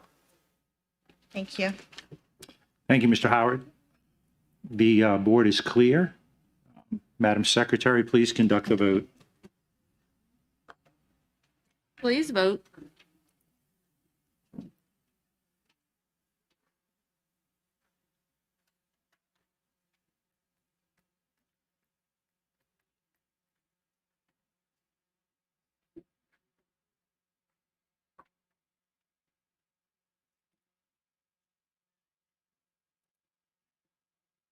The motion carries. Item is approved. We move now to the consent agenda. Mr. Baloo, you're on. Thank you. The following items are to be approved as part of the consent agenda and are considered to be routine and will be enacted with one motion. There will be no separate discussion of items unless a board member so requests, in which event the item will be removed from the consent agenda and considered as an item on the regular agenda for a separate vote preceding the last item on the regular agenda. Number 2, consideration of a request for the approval of the 2022-2023 school year district pupil progression plan, strategic alignment, student achievement. Number 3, consideration of a request for the approval of the superintendent's performance objectives and to amend the superintendent's performance targets. Number 4, consideration of a request for the approval of a $3,000 stipend for the East Baton Rouge Parish School System employees for the 2022-2023 school year. Strategic alignment, operational excellence, funding source, ESSER. Number 5, consideration of a request for the approval of an MOU between the East Baton Rouge Parish School Board and Baton Rouge Community College, BRCC, to provide dual enrollment courses under the Early College Academy Agreement for the 2022-2023 school year, strategic alignment, student achievement. Number 6, consideration of a request for the approval of professional services contracts between the East Baton Rouge Parish School Board and the following. A, Egan Healthcare Corporation, DBA Egan, Ochsner, HCBS River Parishes, in the amount of $166,000 to provide LPN nursing services. B, Allied Instructional Services, LLC, in the amount of $25,000 to provide orientation and mobility services. Strategic alignment, student achievement, funding source, IDEA, Part B. Number 7, consideration of a request for the approval of the Board of Elementary and Secondary Education grant in the amount of $261,756 to provide for teacher and paraprofessional salaries and professional development, strategic alignment, student achievement, funding source 8G. Number 8, consideration of a request for the approval of a professional services contract between the East Baton Rouge Parish School Board and the Baton Rouge Early Childhood Education Collaborative in the amount of $266,000 to provide early childhood education strategies and support to parents and home-based caregivers. Funding source, ESSER 2, Action 2.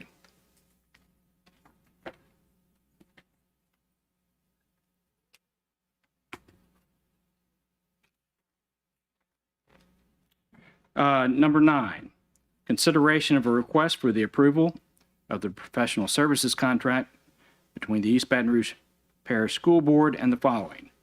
A, Center for High School Success in the amount of $306,705 to provide training support and resources. Strategic alignment, student achievement, funding source, ESSER 3. B, Lexia Learning Systems, LLC, in the amount of $302,847 to provide literacy professional learning. Strategic alignment, student achievement, employee development, funding source is Literacy Foundation Training. C, Dreambox, in the amount of $682,212 to provide a mathematics program. Strategic alignment, student achievement, funding source is ESSER 3, Action 2. D, Nearpod, in the amount of $193,027.99 to provide an interactive digital platform. Strategic alignment, student achievement, funding source ESSER 3, Action 2. E, AVID Center, in the amount of $153,196 to provide IGP support and professional learning. Strategic alignment, student achievement, funding source is Redesign. F, Studyville LLC, in the amount of $78,000 to provide tutoring services to specified schools. Strategic alignment, student achievement, funding source ESSER 3, Action 2. Number 10, consideration of a request for the approval of a professional services contract between the East Baton Rouge Parish School Board and Defined Learning in the amount of $176,100 to provide a digital work-based learning platform that supports student career exploration lessons, activities, and experience reflections in grades 4 through 12. Strategic alignment, student achievement. The funding source is Career Development Fund. Number 11, consideration of a request for the approval of an MOU between the East Baton Rouge Parish School Board and Louisiana State University of Social Work to provide practical experience in the field of school social work under the supervision and direction of a licensed clinical social worker. Strategic alignment, student achievement. Number 12, consideration of a request for the approval of an MOU between the East Baton Rouge Parish School Board and Southern University to provide dual enrollment courses for 2022-2023 school year. Strategic alignment, student achievement. The funding source is SCA. Number 13, consideration of a request for the approval of the professional services contracts between East Baton Rouge and Volunteers in Public Schools, VIPS, in the amount of $25,000 and $58,000 respectively for the Everybody Reads and Everyone Counts programs. Funding sources are Title I and the General Fund. 14, consideration of a request for the approval of the recommendation from Gwen Shamlin, General Counsel, East Baton Rouge Parish School Board, in the matter of Tiffany Chester et al., 19th JDC, number 655260, section 22. Parish of EBR. Number 15, consideration of a request for approval of an amendment to the extern agreement between the East Baton Rouge Parish School Board and the Board of Supervisors of Louisiana State University and Agricultural and Mechanical College in the amount of $397,802 to extend the agreement for 1 year to provide externs for up to 39 sections, strategic alignment, student achievement.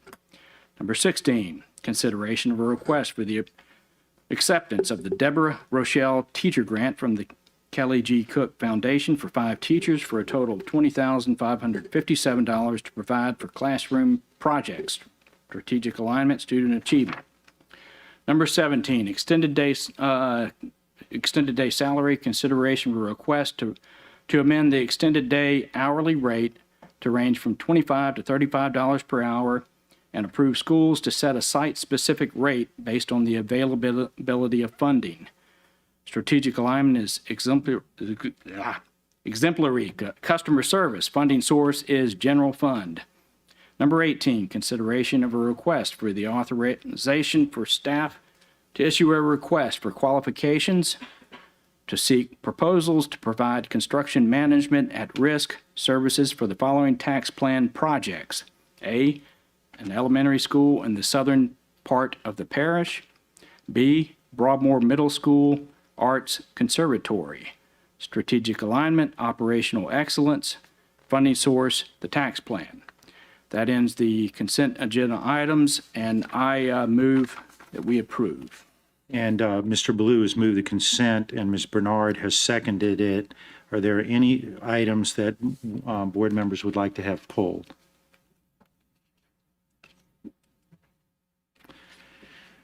Ms. Ware-Jacks. Yes, would you please pull 4, 9, and 18, please?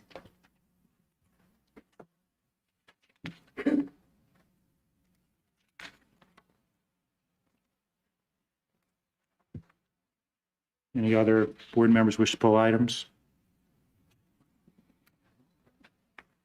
Okay.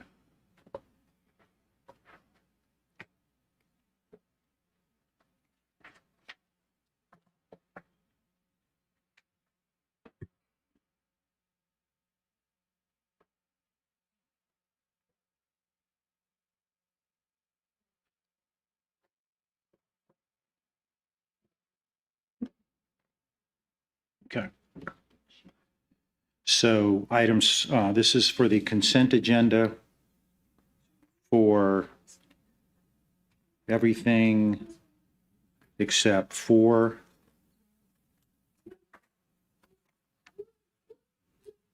9, and 18.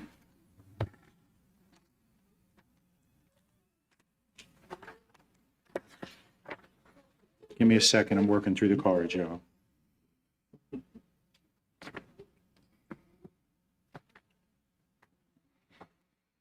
So, I've got to pull everything for speaking that's not 4, 9, or 18. Chase them up. Well, then I'm going to lose them. So this is 11. And so that would be in the consent agenda. Is there any other ones? I gotta call them up. Okay, so it's a little different because we have cards. I'm going to suggest to you that because the items other than 4, 9, and 18 are in the consent agenda, I've never seen a consent agenda fail, but we want to give everybody the opportunity to speak. So I'm going to kind of go through it. On item G10, Miss Ellis. You can wave if you like. And Miss Schaefer. Miss Ellis? Okay, thank you. You're Miss Schaefer? Which one are you? Okay. Well, whoever would like to speak can, and I'll waive the rest. Thank you. Thank you kindly. My name is Tina Schaefer. I'm the Vice President for Talent Strategy and the Chief DE&I Officer for the Franciscan Missionaries of Our Lady health system, which is very commonly known as the health system that is in support and runs Our Lady of the Lake locally.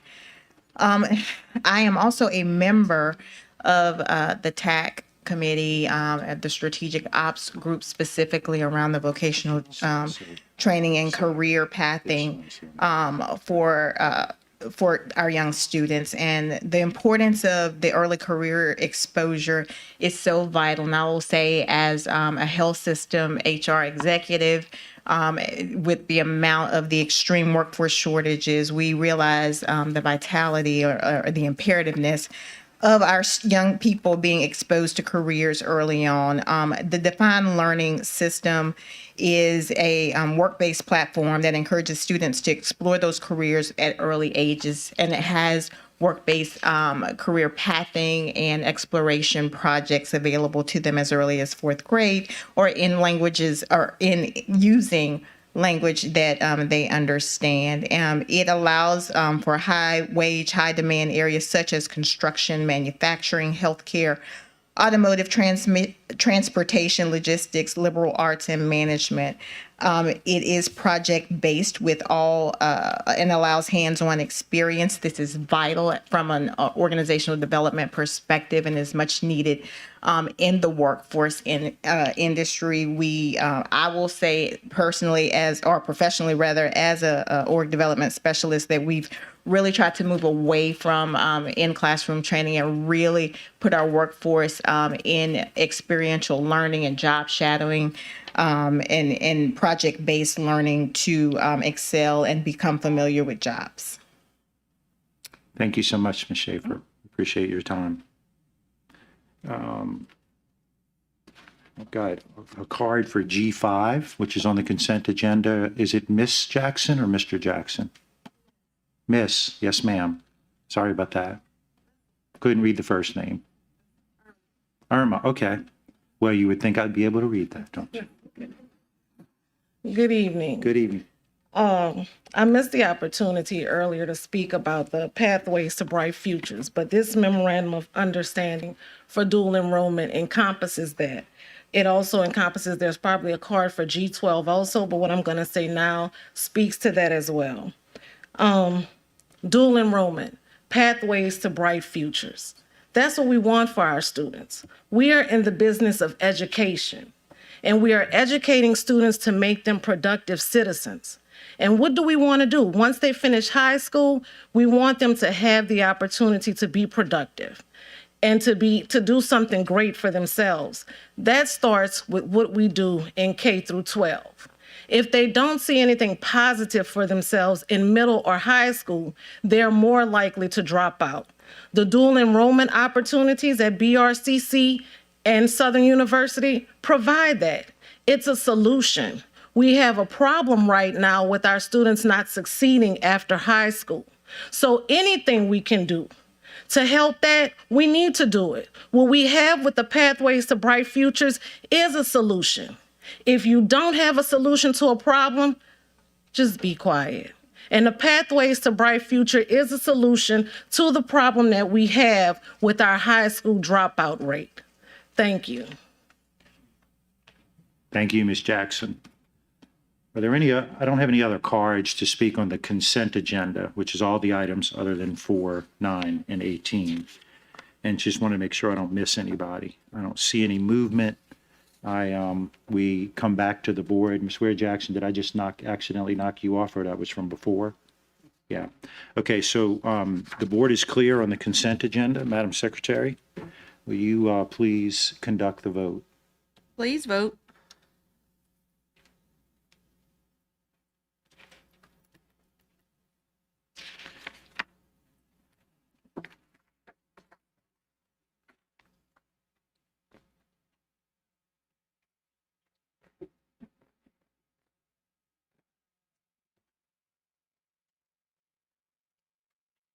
Motion carries.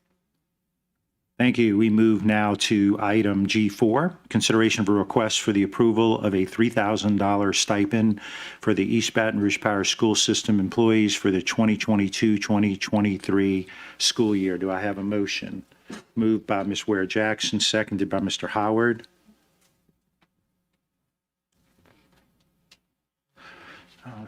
Ms. Ware Jackson.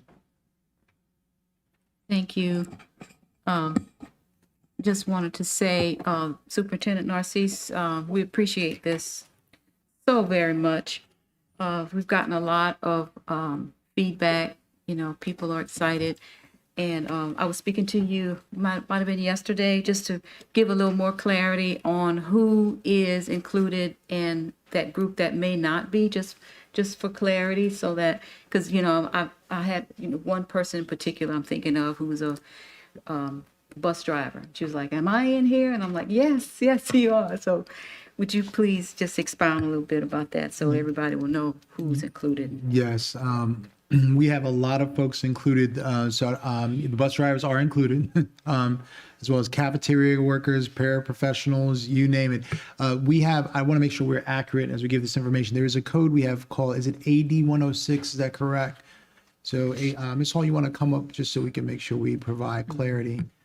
Because anyone that is AD 106 or above will not get the $3,000. Everyone who is below that will get that, and those codes correlate to particular salaries. You want to? That is correct. So from AD 101 to AD 105. So they're typically folks who are making over 100,000. Over 100,000. So if you're making over $100,000, you will not qualify for this. But everyone who makes under $100,000 will get $3,000. Great. We appreciate that. Thank you for that information. Thank you, Ms. Ware Jackson. Seeing no other, Ms. Dyson. Yes, I just appreciate this item. I'm so glad that we're able to do this for all of our staff and teachers and school site administrators. And I'm just thrilled to be able to do this for our hardworking people. So thank you. Thank you, Ms. Dyson. Mr. Lannis. Thank you, Mr. President. You know, oftentimes superintendent and his staff get a lot of mud tossed on them for past behaviors, past policies, things of that nature.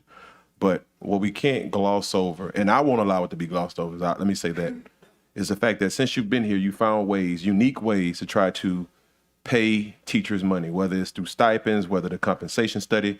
And I seriously think that that is something that needs to be commended.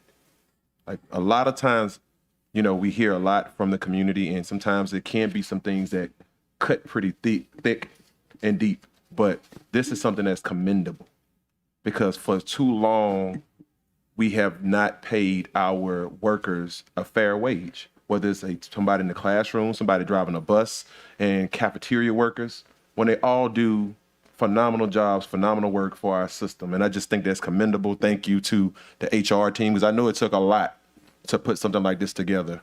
Thank you to Ms. Lopez and our finance department for everything that you all have done, because I know it took some time to figure out where we get the money to get this done. It takes time to go through a budget. It takes time to be able to move pieces around. And I just wanted to commend you guys and ladies for this outstanding work, because our teachers deserve this. Thank you. And the rest of our employees. Thank you, Mr. Lannis. The board is clear at the moment. We'll go to the audience. Ms. Matthews.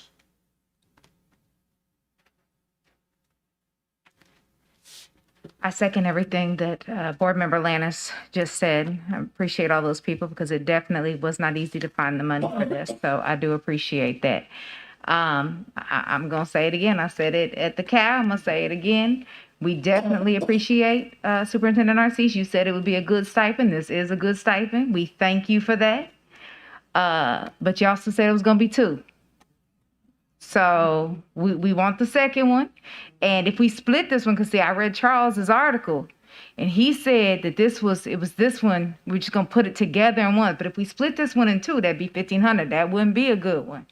So this is a good one. You did good on this one. This is a good one. But we want that second one. All right? We're waiting for that second one to come back around. There we go. Thank you, Ms. Matthews. Ms. Reams Brown.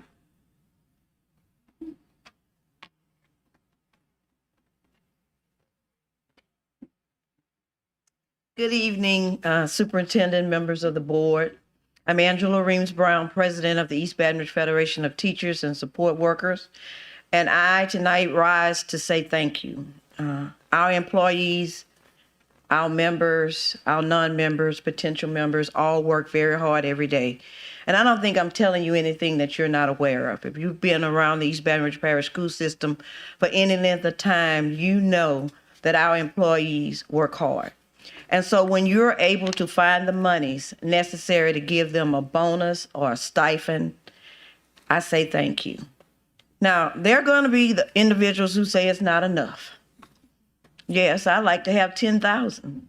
But the reality is, where will the money come from? And so the fact that these $3,000 have been approved tells me that the money is coming from somewhere and is sound. And I want to again say thank you to the members of the HR department as well as the finance department. We're on a good track. Let's stay on it. Thank you very much. Thank you very much. Ms. Jackson.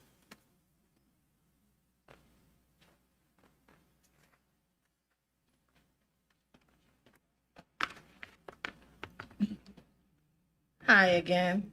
I agree with the board and everything that Ms. Reams Brown said. We appreciate this.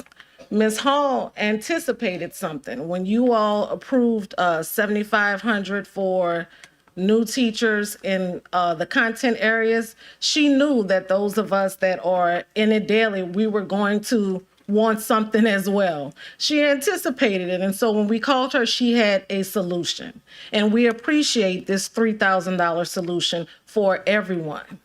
Thank you. Thank you, Ms. Jackson. Ms. Sims.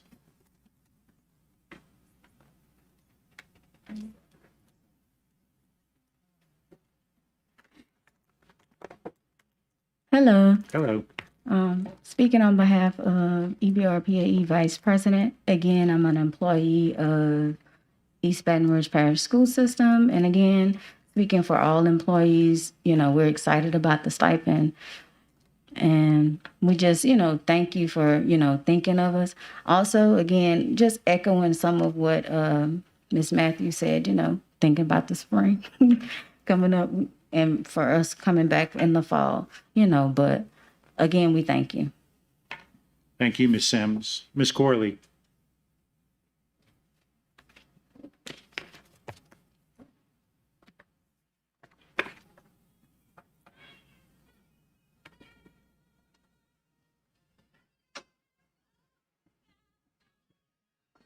Okay.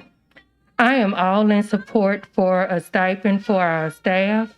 However, I think that there's some things that we need to actually clarify. $7,500 was promised to all new staff, new teachers, if they're teaching in a core subject. But yet we had 2 special ed directors go on the news and beg for special ed teachers. My child has a new teacher. That new special ed teacher will not receive $7,500, but $3,000. Now, that is real misleading. It's misleading because that distinction did not get identified until the committee of the whole. That is not what was originally issued out to people that was applying to come to this job as a new staff. So what do I recommend? ESS teachers have to teach every single core subject. They have to teach science, social studies, math, English. They should get the $7,500 too. Our teachers and staff that was here last year should actually get $3,000 twice. Originally, the stipend was promised that they would receive it twice in this school year if they stayed. And right now, we're only talking about it once. So that needs to actually be clarified. Last but definitely not least, we cannot continue to mislead our staff. This is why staff continues to walk out of the door. Amazon will be opening in January, and they will start them off at $15 an hour minimum with benefits on the first day. Increase the pay for our child-specific paras and our paraprofessionals, our bus drivers, our cafeteria workers. Like I stated before, Mr. Lannis is here, so he would actually speak on behalf of the cafeteria workers and bus drivers actually needing a livable wage. We need to provide our staff that livable wage. But where is this stipend money coming from? ESSER, do we have enough to do what we promised, which was to give them the stipend twice? That's something that we definitely need to speak on, and that's something that we cannot continue to turn idle and act like it was never stated before on record, because it was. Thank you so much, and I hope that all ESS teachers will get that $7,500 because that is somebody that is teaching all core subjects. Thank you. That's all the cards I have for G4, the stipend. We're back to the board. The board is clear. Madam Secretary, will you please conduct the vote? Please vote.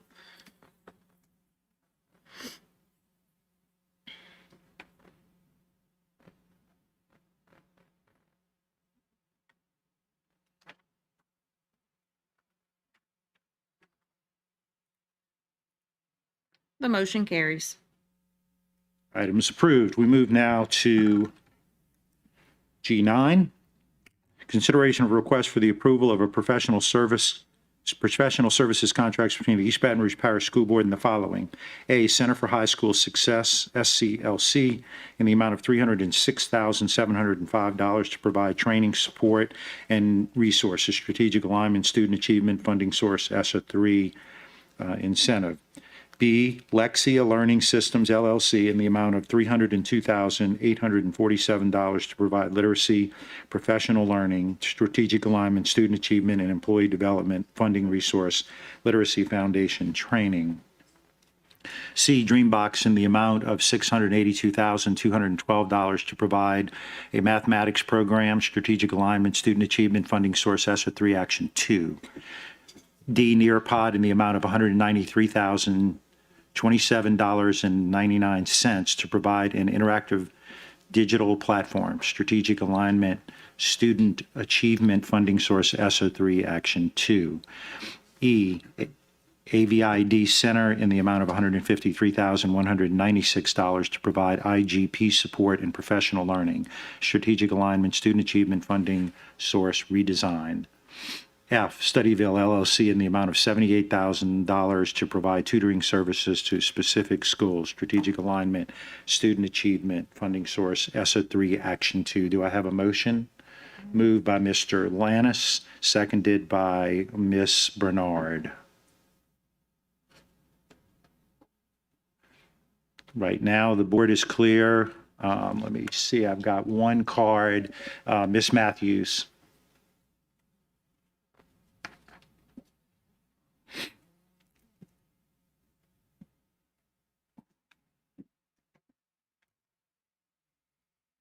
Center for High, oops, there we go. We on? Okay.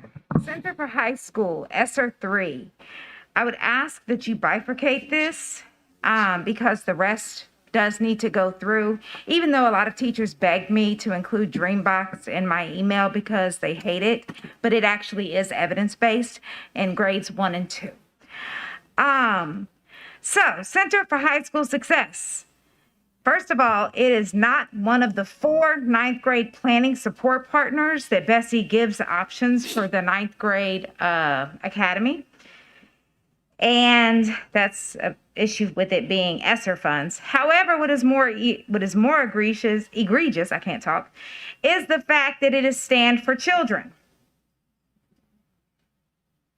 You all, every single one of you, well, except for board member Howard, are campaigning right now. So Stand for Children is either campaigning for you or fighting against you. It is unethical for you guys to have a contract from Stand for Children before you right now. So if you want to work with them, and I'm not saying you should not work with them, or have a contract with them, but it should be after the election because they are either donating to your campaigns or they are lobbying against you. And there should not be a contract before us. Also, I'll be sure to let Bessie know that Superintendent Narcisse disagrees with their guidelines and the Clearinghouse website's research and citations on what is research and evidence-based. Thank you. Thank you, Ms. Matthews. Ms. Corley.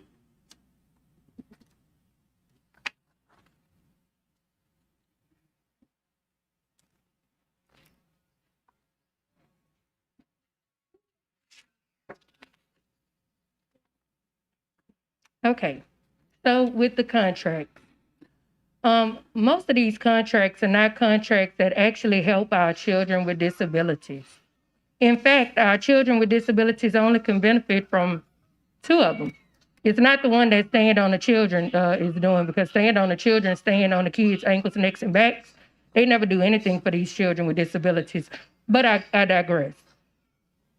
We need to make sure that we're going to have things in place that is going to benefit all of our children. We cannot continue to pay money, spend money on things that's not benefiting all children. Today, Mr. K. Brumley actually spoke about our children with disabilities in his State of the School addresses.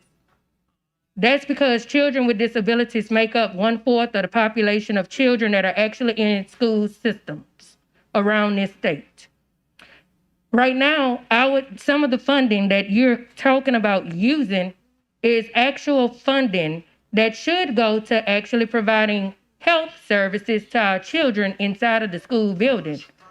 Currently, each and every last one of you have received an email from me every single day from the first day of school in regards to our failure to have healthcare centers in schools actually fulfill the obligation of health services to children as is spelled out in their IEPs.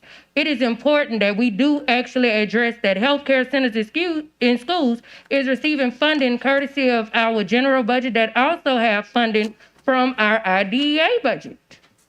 How is it that we fail to provide accommodations that's spelled out in the IEPs for our kids? These programs you're talking about today are not in their programs. Eye gaze systems are, assistive technology devices are, health is, and that is not being addressed. And it's for sure not about to be addressed by this contract. My child cannot safely matriculate into Northeast Elementary just like any other child that's at Northeast Elementary because there is no health care center there. Let me repeat it. No health care center is there. No nurse is there. No medical assistant is there. CNAs that you're talking about doing courtesy of Baton Rouge General, Glen Oaks High School, that's not there neither. I can go on and on about the different medical professionals that are not there, but it still don't mean that they're going to be there tomorrow, right? Because they won't. So I do tell you to not approve these contracts because they're not benefiting all children. And that's what we're supposed to be doing. Every child, every day, getting a benefit. Thank you. Thank you for your comments. That clears the public comment. Ms. Ware, back to the board. Ms. Ware Jackson. Thank you, Mr. Tatman. A couple of months ago, when we were looking at the budget and specifically like special budgets as it relates to ESSER, there were a lot of questions that I had around ESSER funding with regard to the budget. And prior to that, there was a package of federal, it was the superintendent's package that was going to do a lot of professional development just before school started. And we passed that earlier. There was something in there that I had concern about, and I was asking to move it. That didn't happen. But after that vote, I got a lot of trolls on my Facebook page, and some people were, this particular group was upset that I would even question anything about ESSER and not just pass it. So this time around, I didn't look as closely as before. And the day after the committee of the whole, I got some calls at home asking me about what was this Center for High School Success. And I admit when I first looked at it, I wondered the acronym didn't match, but I didn't look into it as closely as I should have.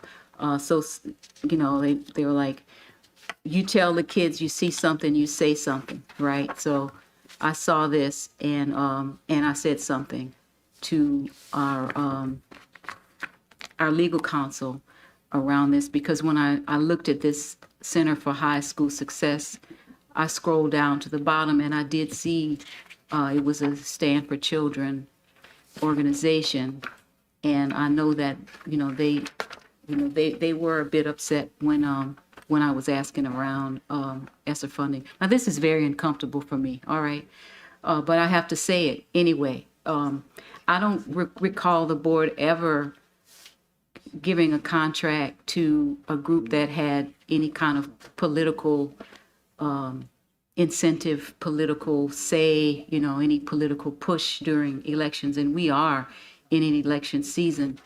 And I would think that board members might want to recuse themselves from this particular item.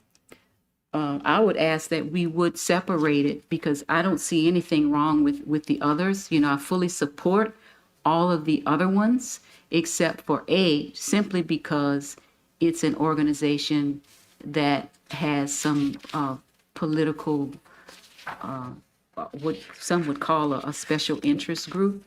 And look, they do great work, but there is a side that can get a little ugly, especially around this time, this season. So I would not want to vote for that one in particular, just because of the appearance of it.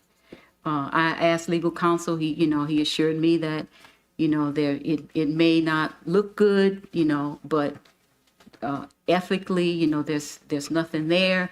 But I don't feel comfortable voting for this, and I have to say that, I don't, maybe it's wrong, maybe it's right, I don't know, but to me, it's not right. So, if we could pull this out and vote on it separately, I'd be happy to say yes to, B, C, D, E, and F. But A, there is a problem because it is a special interest group that will be contributing to campaigns, and some of you have been on the bad side, and it's not pretty. So if I could make the motion to pull A out of this package and vote for it separately, I would like to do that. Ms. Ware Jackson has made a motion to pull A out and handle the rest of the items. Is there a second to that motion? That motion dies for lack of a second. Well, I had a feeling that would happen, but I would ask y'all. I think the wise thing to do Thank you, Ms. is Ware not do Jackson. that. Thank you. Mr. Lannis. Mr. President, Council, can we get clarity around A? Is that in any way, shape, or form of an affiliate, or I'll let you explain. Could you give us some clarity on it? Yeah, Ms. Ware Jackson, I did speak earlier. She asked that question of me. And my response was, on the surface, I could not see an ethics violation. In Louisiana, we have a Louisiana Ethics Code that basically gives us guidance, not guidance, but sets rules for public employees and public servants in terms of receiving gifts, et cetera. And so you look at the relationship between the party and essentially funding and money, and how money flows, it determines whether there's an ethics violation. I can't answer for each board member sitting here what the relationship is with Stand for Children. I cannot answer the relationship between Stand for Children and this and the contract, because I haven't seen anything specific. I would say that if a board member has received a contribution from a political organization or an organization that moves politically, they might want to consider a recusal to make sure, or to assure themselves that they are, taking the proper steps to act ethically. But there are too many facts here that I can't answer. I need more information to actually say whether there's a clear ethics violation or not. So to answer your question, you have to look at whether you received a benefit in terms of you sitting as a public official, and whether you're voting on an action that might benefit a party because of receiving that benefit. Does that make sense? To me, y'all are the lawyers.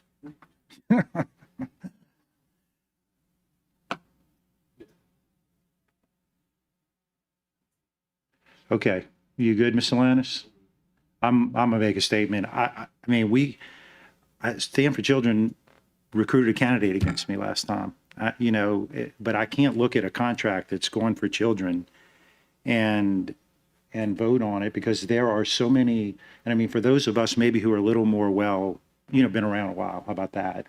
I could probably look through this whole thing and find people that have either contributed to me at one point or contributed or try to recruit candidates against me. I think we have to look at this on its face for what it does for children. It's a recommendation of the superintendent, and so I don't have an issue with it. And so I'm not a lawyer.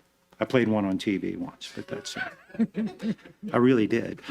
So anyway, that's all my comments. 45 seconds. Mr. Howard. Yeah, so I was just gonna say the same thing. I don't see, people, there's a lot of things that happen every day in this district that we could be talking about what face value means and what it means for the benefit of whom it benefits. But what I see in this particular contract is some information that will benefit kids. I'm sure that there's a pilot program that the Metromorphosis did about early warning signs that talked about some of these same areas and priorities that exist amongst what students need. And so what I see from this contract is a student-centered, student voice that will benefit students. And so I would just say, to the point I made earlier, is that we want to see the data that supports these type of initiatives and these type of things happening from across the board. I would say that this is the kind of things that we should be talking about 90% of the time, but instead we take 90% of the time to talk about things that have no value to students. So I would just add or argue that I don't see anything from my vantage point where this is like a direct conflict of interest. But to Mr. Tapman's and as well as the attorney's point, if you feel that way and you have received that benefit, recuse yourself. And we go on to do the work of students in this district. Thank you, Mr. Howard. The board is clear. Madam Secretary, please conduct the vote. Please vote.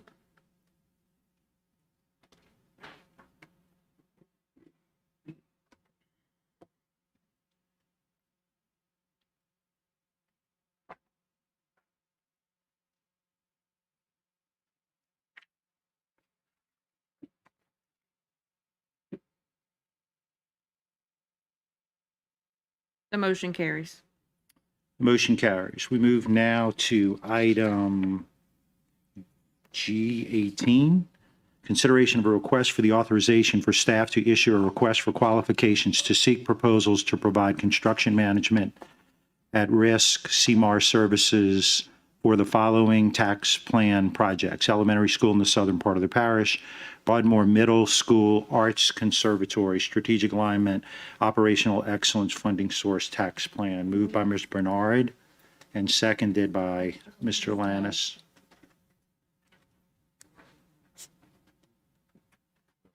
Mr. Lannis. Thank you again, Mr. President. I just want to say and uplift that and commend also the expansion of more schools across our district. I think that this is needed.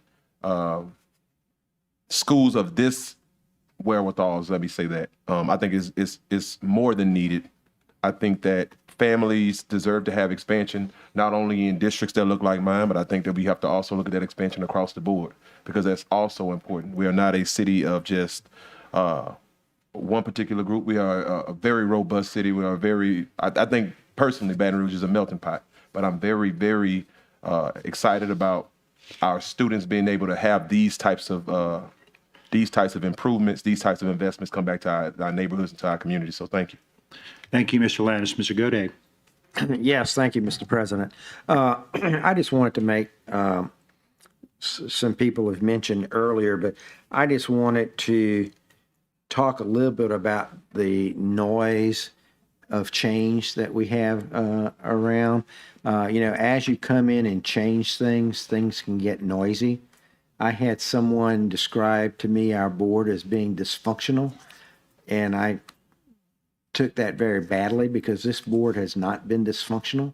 This board has done more things, I think, in the past year or so under the leadership of Dr. Narcisse and others. Have we gotten everything right perfectly? No. but we've done a lot. And this is another example of the things that we've done. I tried to explain to someone a couple of nights ago that, for years we've kicked so many cans down the road we could open up a recycling center. And Good. we're yeah, you can use that if you want. Thank you. But we're not kicking cans down the road anymore. Are we going to do things perfectly? No, but we actually are trying to solve problems and reach solutions. And in doing that, you will generate noise. Status quo is status quo because some people are advantaged by it, and some people don't want change. But we have to change to improve. And I'm very proud of this board for the steps that we've taken, and I'm very proud of our superintendent and his staff for the guidance that they've given us to taking these steps. So I fully support this, and am glad that we can see that we're getting on with this.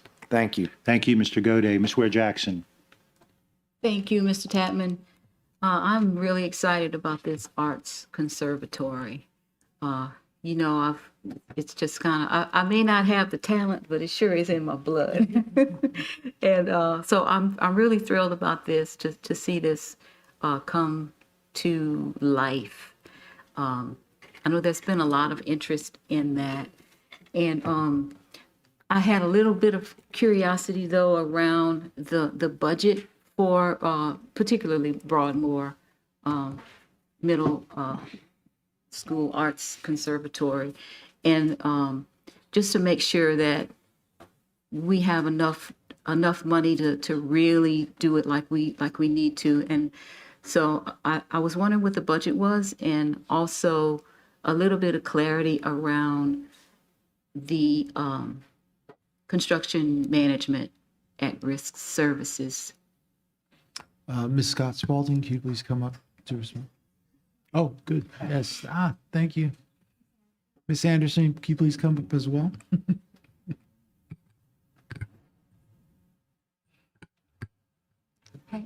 Hello, everyone. I heard your question about the budget. So approximately $9,795,000 is the construction budget for the school.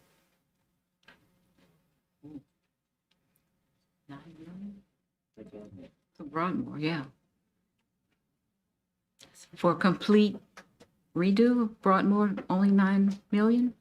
Correct. So the overall is 15. It's 15 million is the overall construction budget, but we have abatement for hazardous materials. We have design costs for design fees. We have, surveys, geotechs, and things of that nature that have to take place. So all of that comes out of those soft costs, and then FF&E as well. So from that full overall budget, you kind of subtract those things out, and there goes your amount for construction. I wonder if we can get some partners in here so we can really, really beef it up. I know that, yes, absolutely. We may need to do a little searching because, if we're looking at doing something that's really, really nice, we might be a little bit short, especially with inflation right now. So I appreciate that information. Thanks. And what specifically about that position? I mean, the construction management at risk piece? So reasoning for using that method this go around is just as you said, inflation, not only inflation, supply and demand for materials. There's still a lot of delays that are going on. And so by using this construction method, that will help us attempt to get in front of those things. So the contractor is at the table during design. So we are able to vet out building systems and design in real time with pricing and get some weigh-in from the contractors. So it'll help us iron out schedules earlier on. It'll help us iron out the funding, or maybe not so much funding, but the distribution of the monies for building systems early on, as well as give the advantage of the contractor starting construction earlier and procuring materials earlier. And it's on a percentage basis? Yes. What's the percentage? So there's no set percentage, but there is a fee attached to that service. There's a pre-construction service. We'll pretty much set it a lump sum. From there, you decide, not so much decide, but as we go through the design, we'll get to a point where the contractor is going to give you an amount for construction, and we'll sit and make sure that we agree upon that amount. From there, it's typically about a half or a 1/4% of that full construction amount, bid amount, that is guaranteed to the contractor to deliver the project within that budget. Okay. All right. Thanks. I appreciate that information. Looking forward to seeing this happen. Thank you, Ms. Ware Jackson. Ms. Bernard.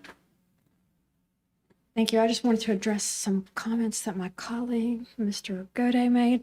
I think that our board is working together better than it ever has, and I wish we could all stay together.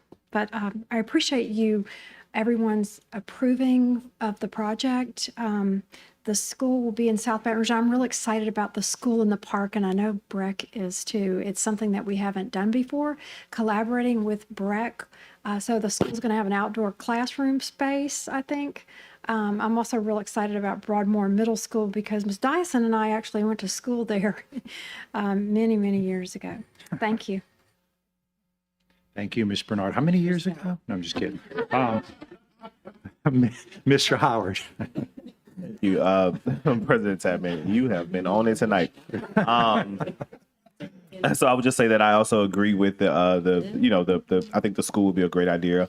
I think this is a great step in the right direction at really having options and choice, as we say, for students in the district. The only thing I would say, like, as we think about construction, this is more of an academic piece, so this is not even you, Judith, but Dr. Narcisse, we mentioned when we first started talking about the construction of this building, having some kind of a programmatic piece, like during summer months, to find that hidden talent, because a lot of people who have those talents won't get an opportunity for a school like this because they haven't discovered those talents. So maybe if that's once a summer, just having like a hidden talent where people can bring their camp out just to discover these talents that exist within the district. So thank you guys for the work. Thank you for all of that's happening with this school, and I look forward to the success of it. Thank you. Thank you, Mr. Howard. Mr. Lannis. Yes, thank you, Mr. President. So based off what I heard, inflation has all but delayed a lot of what we're trying to get done. I see that it's cut into budget. And one of the things that I'll lift up is when we did the trip as a community to go to Miami-Dade, they used some very unique ways to, one, cut costs, but also getting very efficient buildings. And I think that now may be the time that we start thinking about, as a board, how do we collaborate in a way with you all so that we can start to refine the way that we're looking at the buildings that we're currently creating. Because the way that you design a building and the cost that it costs 20, 30 years ago, where you're paying maybe $35 million, $40 million, $50 million for a building, now you could do the same thing for about, well, literally half of the cost from what we saw. And I just want to lift that up, that now may be the time we start thinking about that. As inflation is, again, is an unstable thing. We don't know how long it's going to be in and out. But again, I think now is a good time to start that conversation. Thank you, Mr. Lannis. Board's clear at the moment. We go to public comment. Ms. Corley.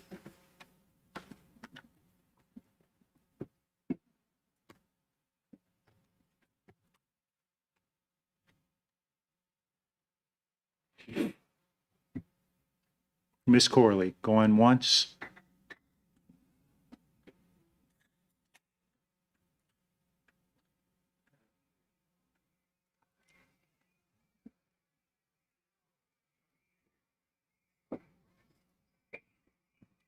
I'm going to be brief. I'm not going to even speak the whole 3 minutes because it's plain and simple. We need to make sure that school is going to be built in ADA compliance, American Disabilities Act compliance. As we know right now, many of our individuals with disabilities, I'm going to speak louder because my child's tablet is kind of loud. Many of our individuals with disabilities cannot, I repeat, cannot come into the building safely. And if we're going to talk about a person that is wheelchair bound or that is currently using a 4-point walker right now, they will have to walk around this entire board room just to enter into the double doors. That is a federal violation, and it is a civil rights violation because it is discriminatory against our individuals with disabilities. Now, I do know that our favorite convict just sent in a card just now so he could speak. He cannot speak on how people with disabilities can get into a building in ADA compliance because he was convicted for not following federal law as well. Now, if we want his expertise on that, then I do think that we can get that expertise.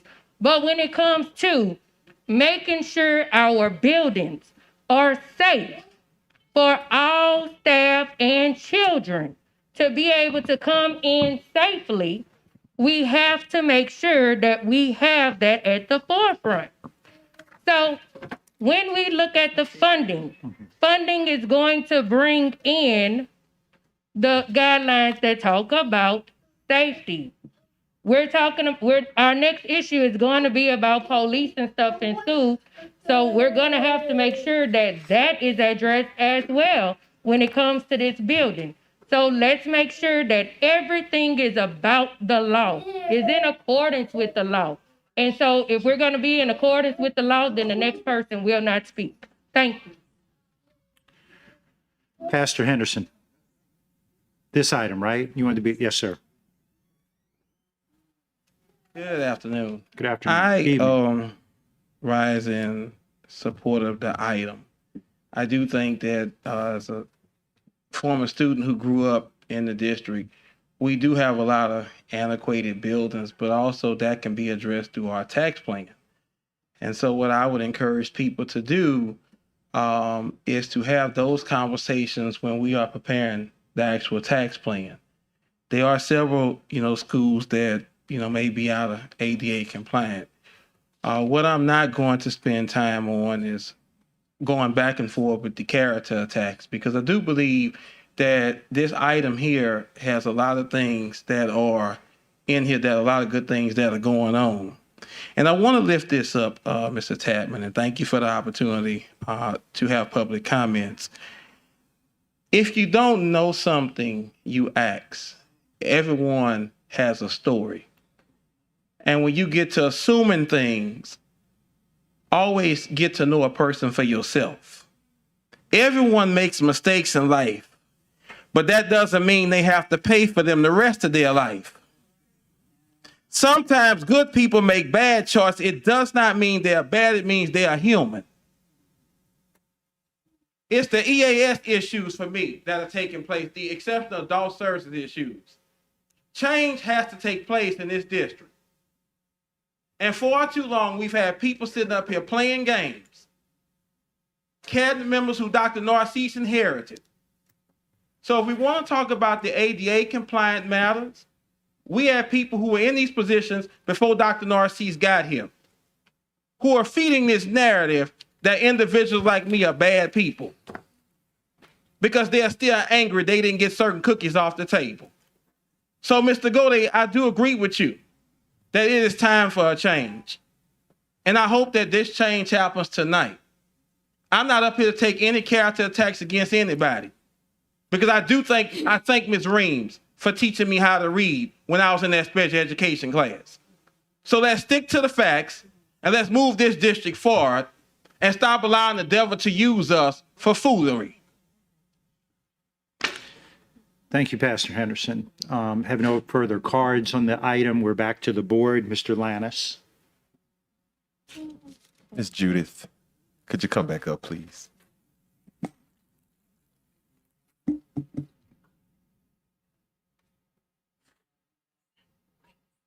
Now, I called you up, Ms. Judith, because you're expert in what you do. I'm going to call you an expert anyway. Are our buildings that we're currently looking at, are they ADA compliant? As far as new construction? Yes, ma'am. Yes. So it is code, it is law. There is set standards that the architects, designers have to follow. There are checks and balances. It's construction. It's it's done by hand. So it's not perfect, but there are leniencies within those standards that have to be met. At the end of every project, the fire marshal will do a walkthrough. It is a very lengthy and detailed walkthrough with the architects and the contractor. And there are certain things that they may cite that we have to go back and address to get it back into compliance because it may be outside of the tolerance. But yes, there is a full process that goes for every building. When we look at a renovation, there may be factors because of the age of the building where the fire marshal or code regulators may what they call grandfather some things in. But even that is looked at in very detail before it is accepted and can be deemed occupiable. Thank you. Legal, if you don't mind, Mr. Superintendent. Before we procure a contractor through that process, it is properly vetted. I just want to get this on the record. It is properly vetted to ensure that ADA compliance is in fact enforced on our end as a board, to make sure that we're covered as a board, correct? That's correct. And I'll go a step further, say that just recently we placed an individual in ADA compliance position who actually monitors that for our buildings. He works under me. He works under my office. He monitors and reports to our facilities office and actually works in conjunction with the office to begin to address those issues in a systematic way, prioritizing those things that we need to address first. So we actually have an office that deals with that now, that addresses those issues directly, takes complaints and process. Wait, for the record, we have a new department that handles ADA compliancy to make sure that we as a board are covered. Also that our teachers and our students are receiving those direct services. Am I hearing that correctly? Yes, sir. Okay, thank you. Thank you, Mr. Lannis. Ms. Dyson. These are both exciting projects. This is innovation in the works. And I'm just real excited to support both of them. The quadrangle at Broadmoor Middle is going to be exciting to go back to and see what they can do with it. It has been a long time, and I think for the community there, this vacant building is not what the community needs. And so I expect great success. The design and MOU that we're working with BRAC on for the South Elementary School, that site is going to be so ideal for creative learning with outdoors and all of that, opportunities for that. And so I'm just very much in support of this. And I appreciate this kind of bold, visionary models that we are embracing. So thank you. Thank you, Ms. Dyson. The board is clear. Madam Secretary, please conduct the vote. Please vote.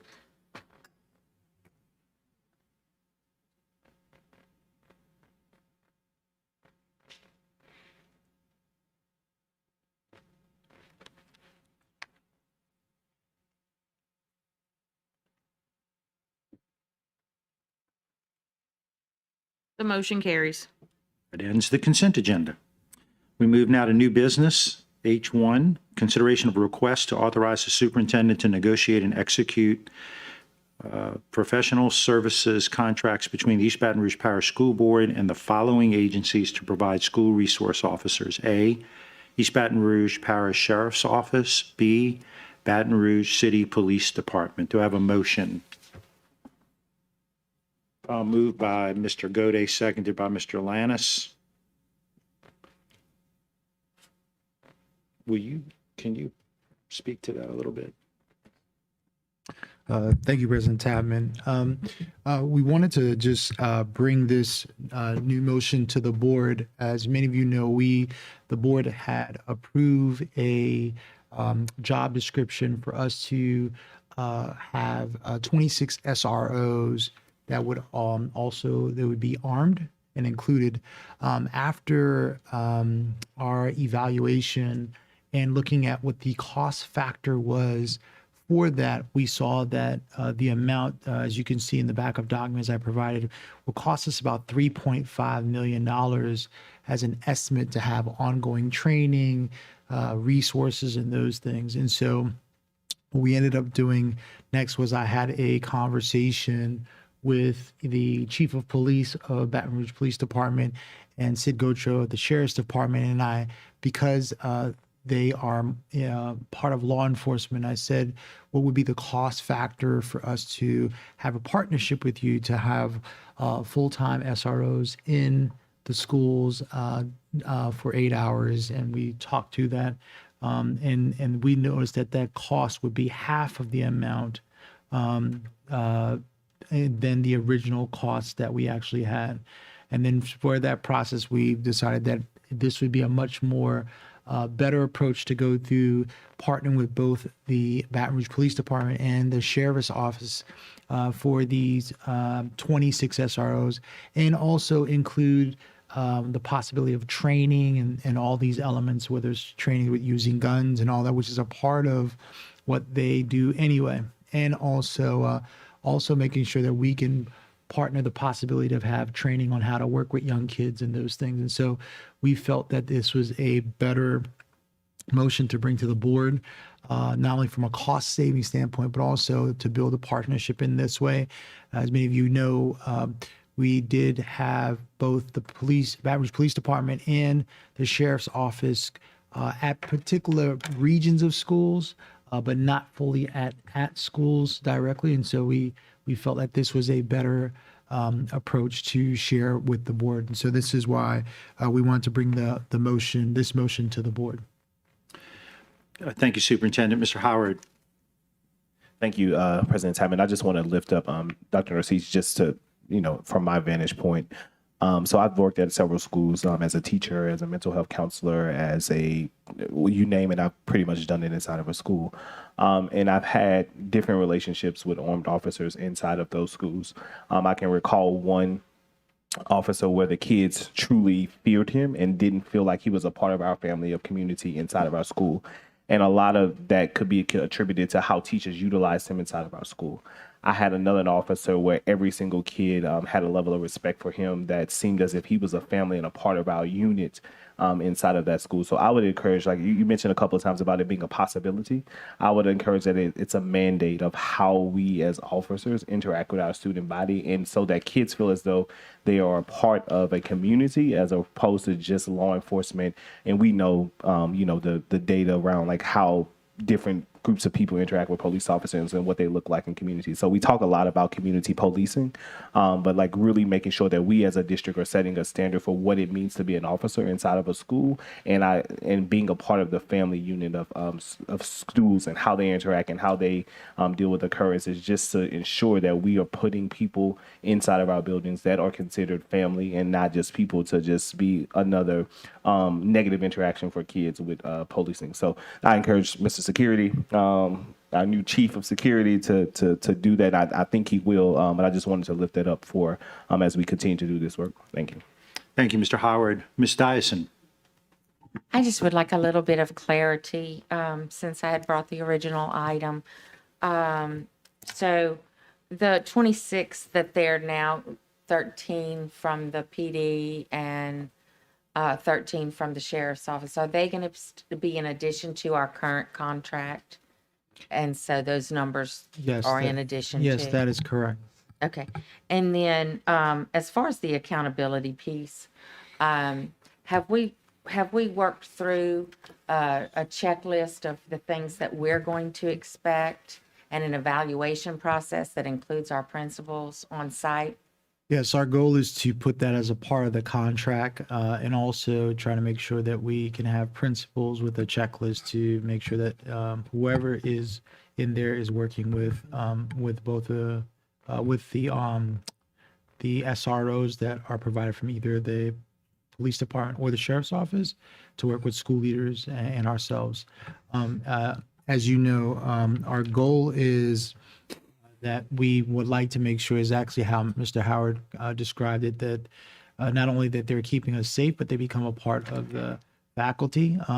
In our current process contract, we actually have now, an example, we have officers that are part of communities already. And so we think that we want to be able to replicate that across the system. So there'll be 13 from the sheriff's office and 13 from the BRPD. And then one last thing, and that is, I don't know anything about their sick leave policy, their PTO policy, but does the MOU include coverage for times when these 26 individuals are not there, when they're out of town, out sick, whatever it is? So what we can look into that.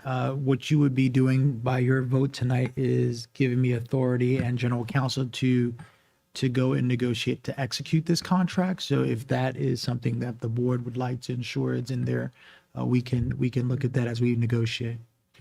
And I can speak with you, Ms. Dyson, Monday about specific details that you'd like to see as we work through developing the agreements. I just want to make sure we're proactive in coverage Yes, as ma'am. far as when they could be out for whatever reason. Yes, ma'am. Thank you so much.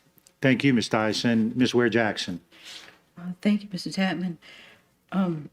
Dr. Narcisse, I know this came to us, rather late yesterday, and just wondering about the differences between the actual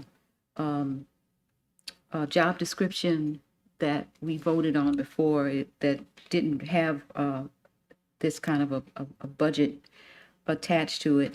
But looking at the general fund budget on page 92, where it actually speaks to the SRO piece, that budget was like $2,787,854, and this budget is when you're looking at the what was it, like 3 million something? Let me see where it is. Yeah, 3,768,024. The only thing that I was trying to see how it matched up. It didn't quite match well, and questions around the uniforms and vehicles. $1,430,000, which is the same as the 26 armed SROs. Are we purchasing vehicles? No, you're looking at the column that you see that has the three. Yeah, that's 3 the million. original. No, that's a proposed. What we wanted to show you was if we decided to not go with this, what is the estimated cost that would cost the district? So what we did was a budget item analysis of proposed costs. So because we would partner with, if we go down this contract, we don't have to worry about vehicles because the police have vehicles. So if we, they have uniforms, they have guns, or so there's a lot of things that we don't have to take the cost of because the law enforcement has those already. Right, So but we're- in the green. I understand that he's proposing the green, but what I'm saying is that in the original plan, were we actually expecting to do vehicles and uniforms and pay for that So when you're comparing these two, but were what we we actually decided, because the original thought was how can we make sure we get the most coverage throughout the parish in the process. So what we wanted to do with the original 26 was to put mostly at middle and high schools, and then hopefully could connect them as well to close elementary schools in the area. So they would need some form of trying to, travel. So whether that's through them driving their own car or mileage or something like that. The point was we were just trying to give you guys an estimate of what the cost would be if we went to create our own armed force versus partnering with the law enforcement. But was our intention to create our own armed force? Well, the board voted to have For the job 26 description. SROs with Right. guns, right? Right. So, But not cars. Right. yeah, but what we were trying to do is just show you what the estimates were if we went down this road. We'd have to provide supplies and different things. So we were just trying to give and show an estimate. So are you saying that we would have had to supply vehicles? Yes. or we could have done mileage. Could have been either or. I mean, we can give that estimate cost, but it would still cost us over $3.5 million, no matter how you would break that down. And I could, if you want more detail specific, I could have the team come up. You see, what I was doing was comparing what our budget said in the general fund budget around the same idea, which was the number that I mentioned before, 2.7 million. And here, your estimate is 3.7 million with vehicles included and uniforms over almost 300,000. So the cost that you see in the actual budget, we were in the process of, remember, we were also in the process of making these decisions. So in our original estimates, the board had to vote on whether they wanted to have a gun or not. That was one. Right. We then also, remember that original budget also includes the current And budget. I hate to interrupt, but that's time. So according to our rules, we have to move along. We now go to the audience. Miss Matthews. Said that with so much love, President Tatman. Okay. I'm really excited about this because this is what I wanted instead of the Barney Fife. I agree with everything Board Member Howard said, though.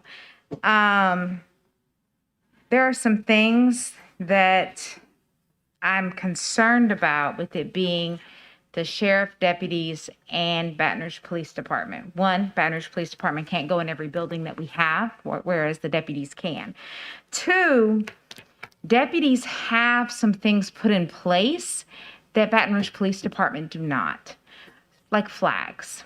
If they pull up William Matthews for any reason, autism is going to automatically come up. So a deputy is going to know that the young man they are dealing with is autistic. Even though his disability isn't visible, they don't know by looking at him that he is disabled. But if they pull his name at his school, they're going to know this young Black man is not going to necessarily respond in the way that I would think that somebody should respond to me. They also flag if there's mental illness. We have a lot of mental illness in Baton Rouge, a lot of untreated mental illness. And as a parent, you can flag if you have a child with mental illness. And they can pull that up and they can make sure that they don't make it worse. They can de-escalate. They have training. They need more training. They all need more training. But they are at least training their deputies to de-escalate in mental illness situations and autism situations. Baton Rouge police are not. They don't have those flags. They don't have those situations. Also, the culture. The culture of the Baton Rouge Police Department is not the same as the deputies, not with our community. It's just not. And that is more, I think, that's what I took from, that's what I feel, at least. I don't know if that's what Board Member Howard was alluding to, but that's what I feel. When we have people shot in the streets, it's not the deputies. And that's the way kids feel too. Thank you, Miss Matthews. Is that better? Miss Corley.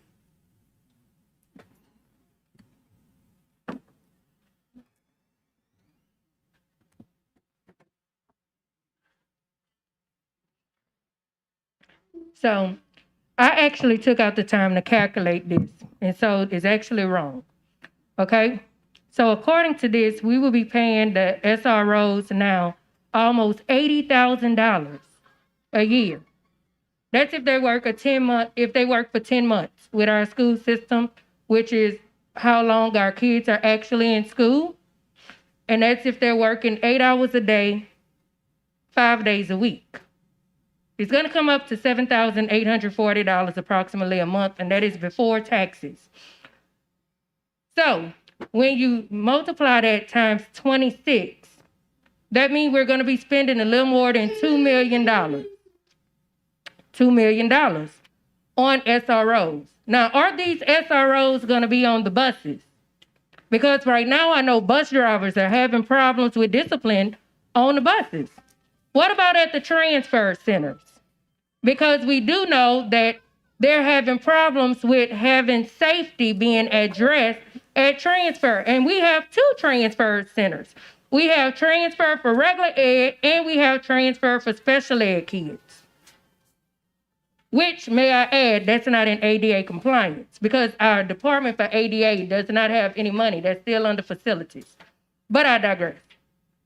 When we're going to talk about making it safe for our children, it's not safe when they don't have a relationship. See, part of the reason why my child is actually able to be here at the board meeting is because he have a relationship, not just with the board members, but with the officers. Now, should our officers here be paid more that's actually at the board meetings, that have been at the board meetings faithfully to 2 and 3 in the morning? Absolutely. Absolutely. But we have to make sure that all of the training is going to be provided because this is a liability that the school system will now be facing if they hire the 26 officers. Initially, you said that the SROs were coming because of what happened at Uvalde, Texas. That was an elementary school. None of the elementary schools are getting SROs. Let me emphasize that again. None of the elementary schools are getting SROs. The Office of Special Education with the United States Department of Ed actually spoke and disseminated out documentation regarding SROs and Black and brown children with disabilities. I suggest and recommend that you read that before you put this into effect and also look at what the Advisory Council for Students with Behavior Problems actually disseminate out on tomorrow at 10. Thank you. Thank you, Ms. Corley. That concludes the public comments. We're back to the board and we go to Mr. Lannis. Yes, sir. I just want to read something for the public and also for the record because I heard a lot about training. And this came from Baton Rouge Metro Council, who does a lot of work with Baton Rouge Police Department. And this was part of their, meaning the Baton Rouge Police Department's recommendations. And this is under the 5 pillars of training and education, which reads, BRPD officers are trained to recognize the signs and respond accordingly when they are encounter individuals who may be impaired. And this is what it says. BRPD Training Academy conducts roughly 35 to 40 hours of crisis intervention training every single year, and is done in unison with outside instructors from the Capital Area Human Services, and it approaches signs and symptoms, mental health investigations. They work with the Bridge Center, who also deals with individuals with mental health illness and individuals that may have developmental disability. So I say that to say, for the record, although we may have heard that the BRPD or Baton Rouge Police Department does not train in mental health illness, but in fact they do, and it is inside of the recommendation which can be found on the Metro Council's website. Thank you. Thank you, Mr. Lannis. Ms. Ware Jackson. Thank you, sir. Dr. Narcisse, in addition to my concerns about the budget not matching the general fund and guesstimates on vehicles are some things that we may not have actually used. I have concern whether this budget really is a clear and really comprehensive proposal. You know, I know it came to us, it's rather quick. And, you know, my other concerns are around the time that they're going to be spending. Are they going to be part-time, or are we going to have the same people all the time? You know, I've had some experience with officers that are doing extra duty. I mean, some of them come off a shift and, you know, they've already spent so many hours, and, you know, some of them do overnight stuff and then they go on to a daytime position. And being with kids, being tired, You know, I don't know if we just looked, if this is as clear as it should be. You know, I would hope that you would take a little bit more time to really compare apples with apples and really compare this budget with what is in the general fund budget.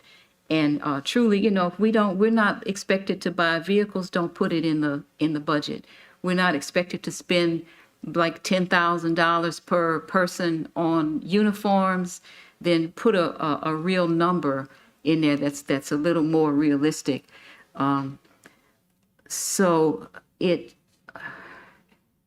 just feels rushed, and I don't know if it's really going to really mirror what the original plan was with the SRO and the things that we were expecting them to do. You know, if these people are going to be on staff all the time, full time, or are we going to be changing them out because they already have jobs? So I would hope that you would consider that. I would hope to see that you do a little bit more work on this and bring this back to us at committee of the whole, since you were planning on working on this and then bringing us back whatever you would plan to execute. You know, when you first talked about this yesterday, you know, we're looking at cost savings, but when I actually see the numbers and what the line items are, there's a lot of questions there. So I would hope that we could move this discussion into the committee of the whole with a apples to apples type of budget, because this is not clear. And we're definitely not comparing what we basically would have done to what you're proposing. So is that a substitute motion coming again? That'll get voted down, but we'll get a substitute motion to just give a little bit to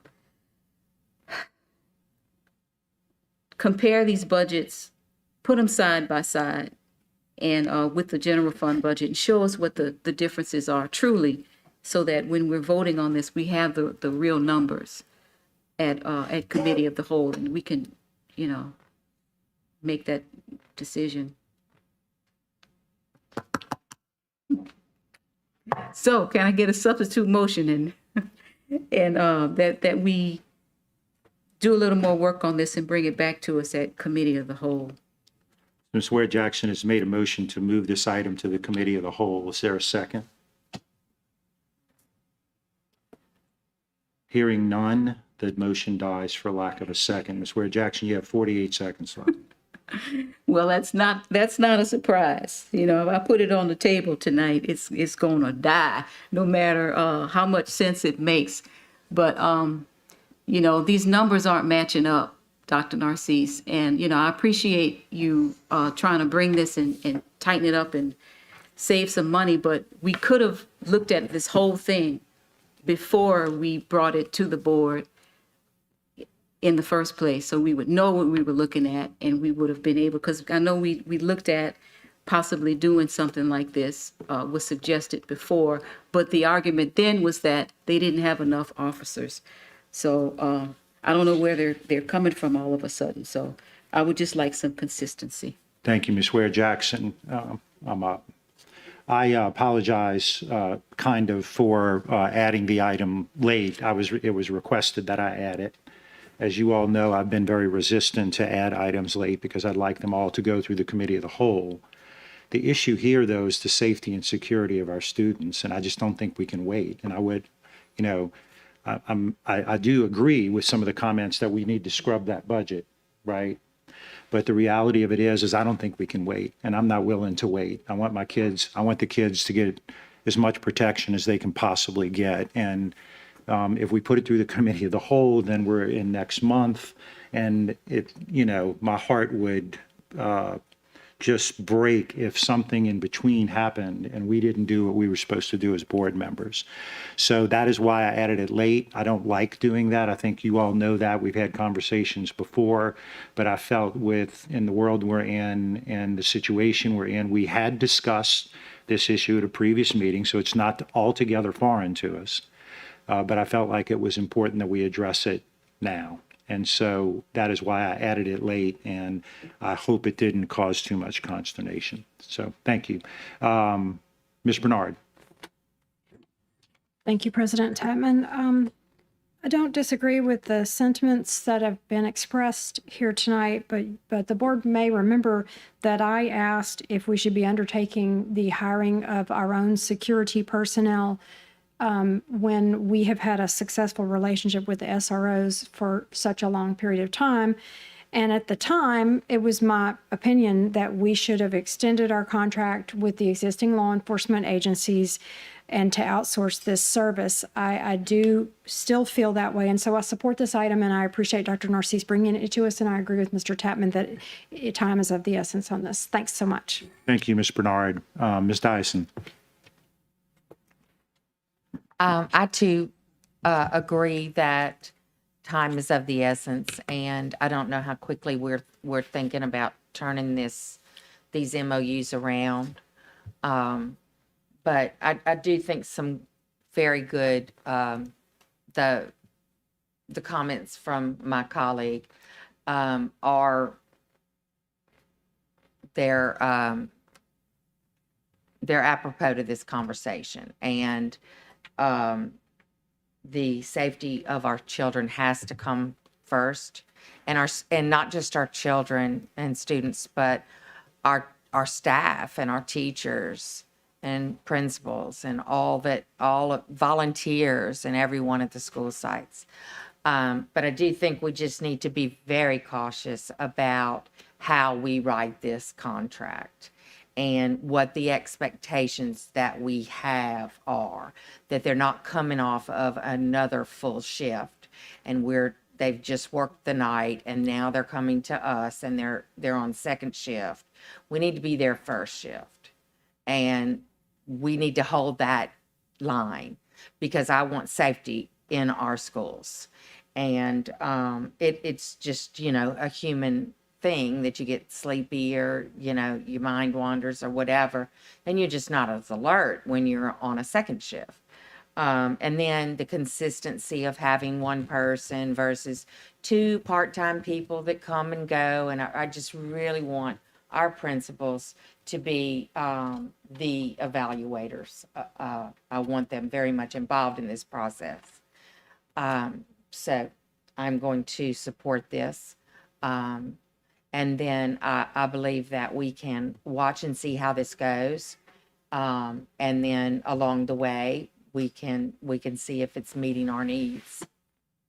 And if they do actually have the capacity to do this, which they had said they didn't want, the sheriff's office said they didn't have the capacity to do it in public meetings and in meeting with me. So, let's work this contract out, and we're just going to have a lot of accountability measures in place in this contract. Thank you. Thank you, Ms. Dyson. Mr. Gode. Yes, thank you, President Tatman. This authorizes the general counsel and superintendent to negotiate the contract. I think a lot of good points have been made here, but I do agree that time is of the essence. School has started. And even if we went with our own staff, there's the training requirements and all those things that have to come first. So I would just ask, as we negotiate the contract, we monitor performance and all these things, but since this is not these officers' first job, we should be able to negotiate in that an out, like within 30 days or something, with a 30-day notice or something like that. So if we decide it's not working, we can build in a transition period in here. So if we want to go with our own, we can keep their services while we do the training and do all those sorts of things. Then we can make a clean switch for one to the other. So I think that's the only feasible way to do this, given where we are and at this time of the school year. So just make sure that as we negotiate the contract, in some kind of way we keep that option viable to us. And it wouldn't even have to be whole hog. It could be half the people we bring in our own or anything like that. We just don't have the time to do the training and get the whole system set up before school's already started. So just as you negotiate that, would you please keep that in mind as you work through that? Because I think really that's going to be the optimum way. If we decide to change, that's the optimum way to change about this. So thank you. Thank you, Mr. Gaudet. The board is clear. Madam Secretary, please conduct the vote.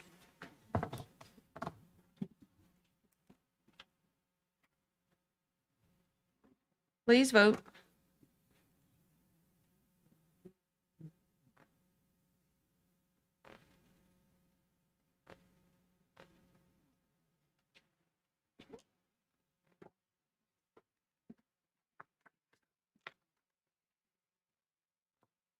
The motion carries. The item is approved. We move now to presentations. I-1, results from the spring 2022 LEAP 2025. Dr. Okonski, thank you. Thank Mrs. you. Okonski, Thank you, I'm Mr. sorry. Chapman. You made a always big- you made a big always honor me and promote me and educate me every night. It only matters if it gets you a raise, right? Talk to that man.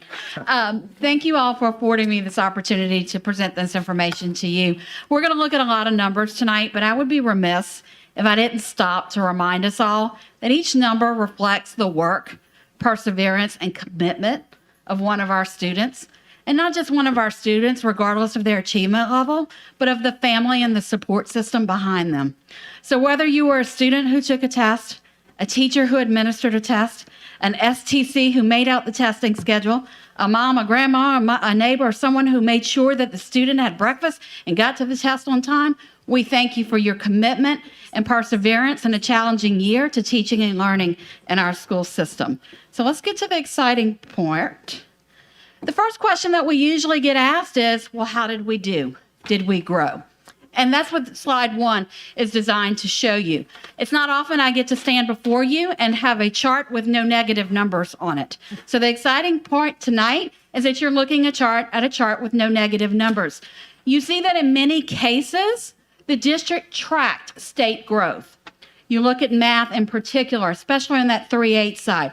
The +3 was substantial for not only us, but our statewide peers. You'll notice in the areas where it didn't exactly track state growth, it was just slightly off by 1 point.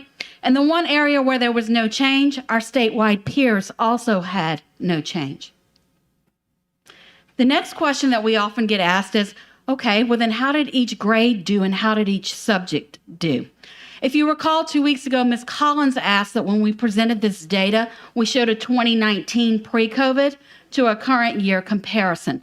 That's what this slide is designed to do. It's got a lot of information on it, so if you bear with me, I'll talk you through it.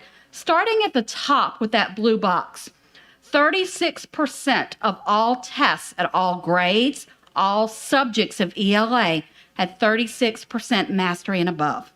So all tests under the ELA umbrella, 36% district-wide had mastery or above. If you look at the yellow box to the right, the state average was 42%.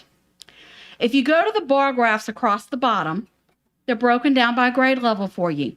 Green represents 2019, the last year pre-COVID, as Ms. Collins requested. The middle blue bar represents last year, spring of 2021. The gray bar represents the most recent testing cycle. The yellow box under each grade level is the current state average. So you can see as a district how close we are to that state average or how we fared in comparison to our statewide peers. So for example, grade 8 was our highest achieving grade in ELA. In 2019, grade 8 earned 42% mastery and above.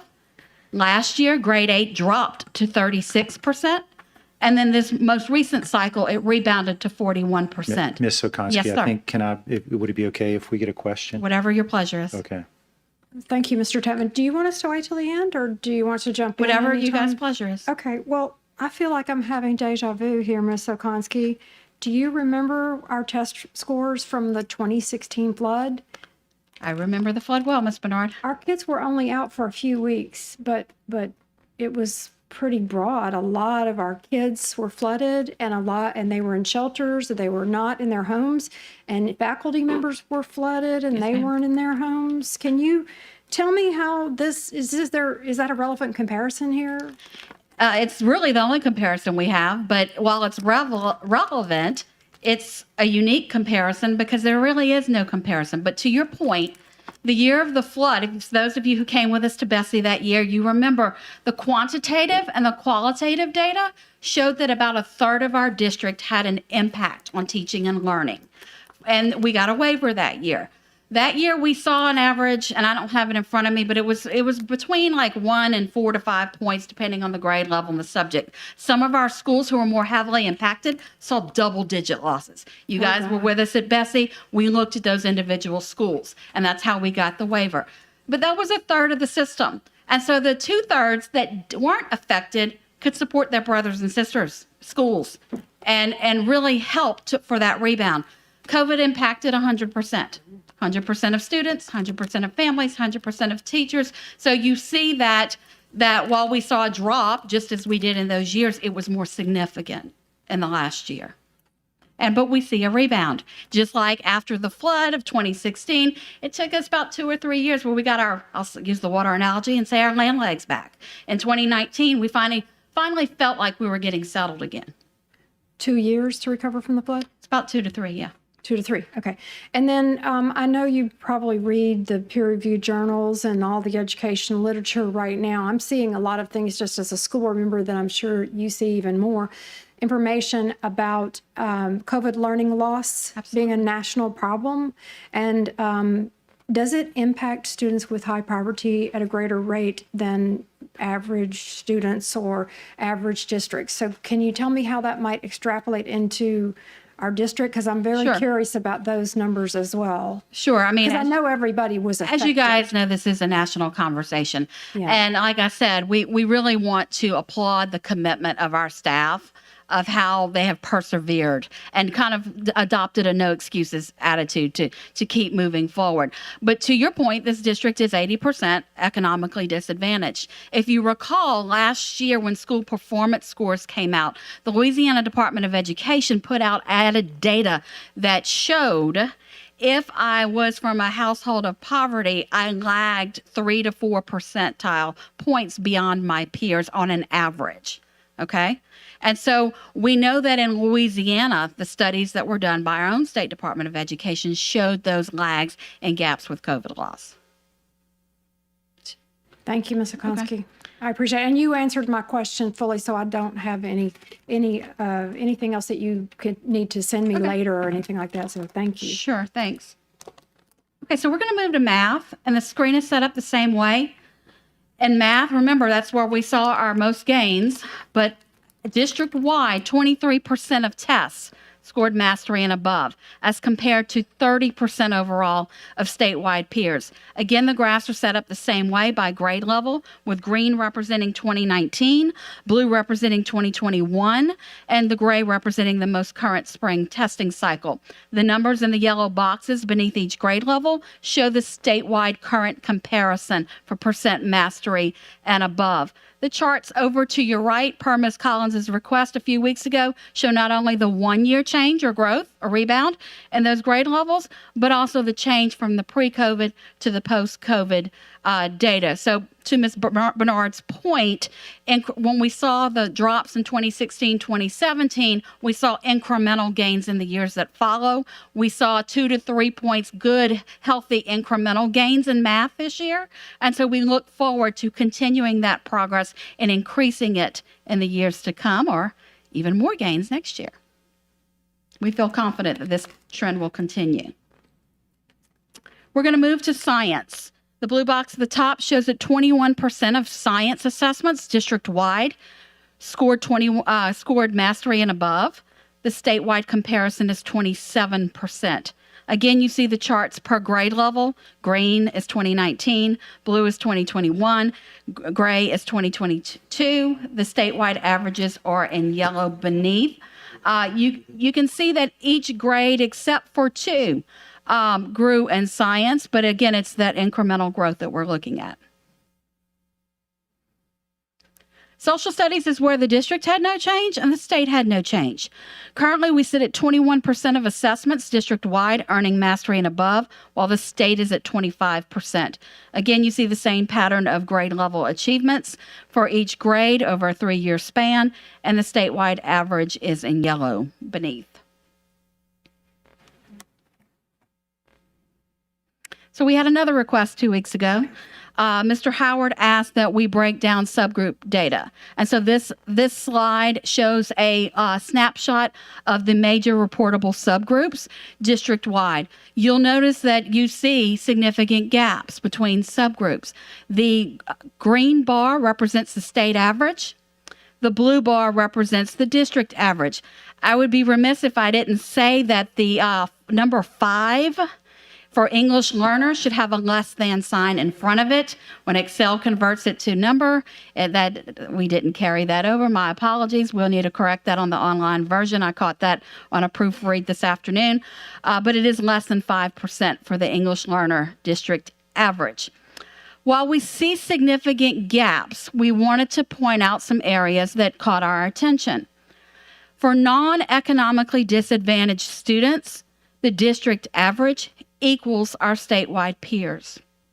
For white students, the district average surpasses statewide peers. For African American students, the district average surpasses statewide peers, and the same for Asian students. Asian students are the highest performing subgroup at the district level, with 68% earning mastery or above. To the right, you will see the green column represents district change. The blue column represents statewide change in the most recent year. I was afforded the opportunity to spend the last 2 days with school principals and assistant principals. And one of the things that we did was we did shout outs or celebrations to some headliners. So tonight, we can't mention everyone, but we'd like to call your attention to a couple of district headliners. The first is 66% of district schools showed overall growth for all grade levels and all tests. Thank you. Yes, let's applaud those 66%, which roughly, we had 80 sites in this last testing cycle. So it's a healthy number. 16% of them increased by 5% or greater. Leading the way were Progress Elementary and Belfair Elementary. They are to be complimented and celebrated for this tremendous growth. The highest achieving school in overall was WHAM, earning 85% in all tests, all subjects. If we break down ELA, 59% of our schools increased in ELA mastery, 30% increased by 5% or higher. Again, that's that healthy incremental growth that we want to see.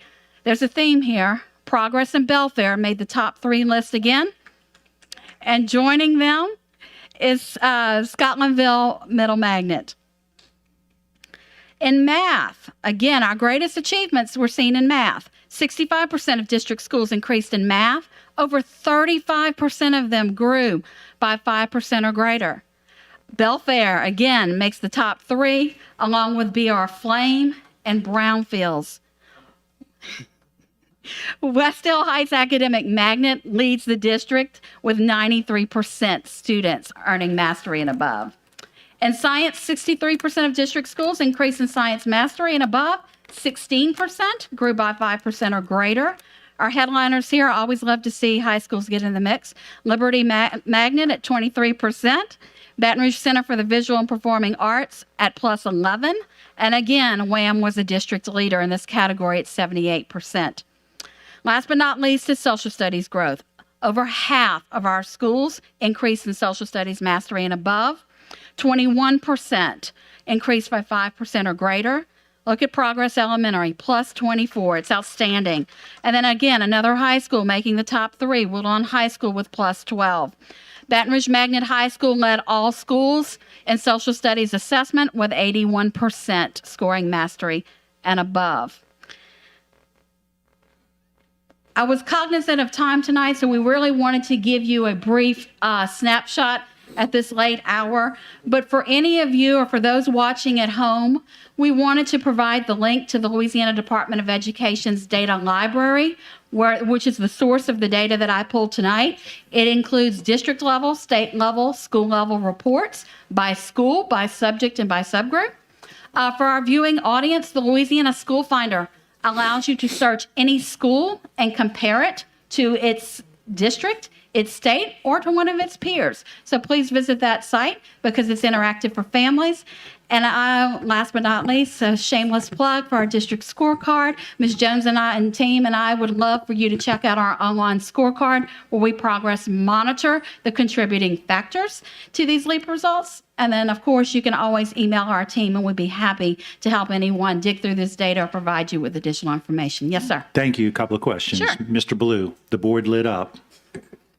Mr. Blue. Thank you, President Tapman. I just wanted to recognize our middle school science teachers. I see we didn't have any learning loss there. That's impressive. I'm sure put in a lot of work. I'm probably missing some other teachers too, but and our U.S. history teachers as well. I saw that we didn't have any learning loss there. But our Hispanic and also our English language learners are falling below the rest of the state. I'm wondering, are we looking at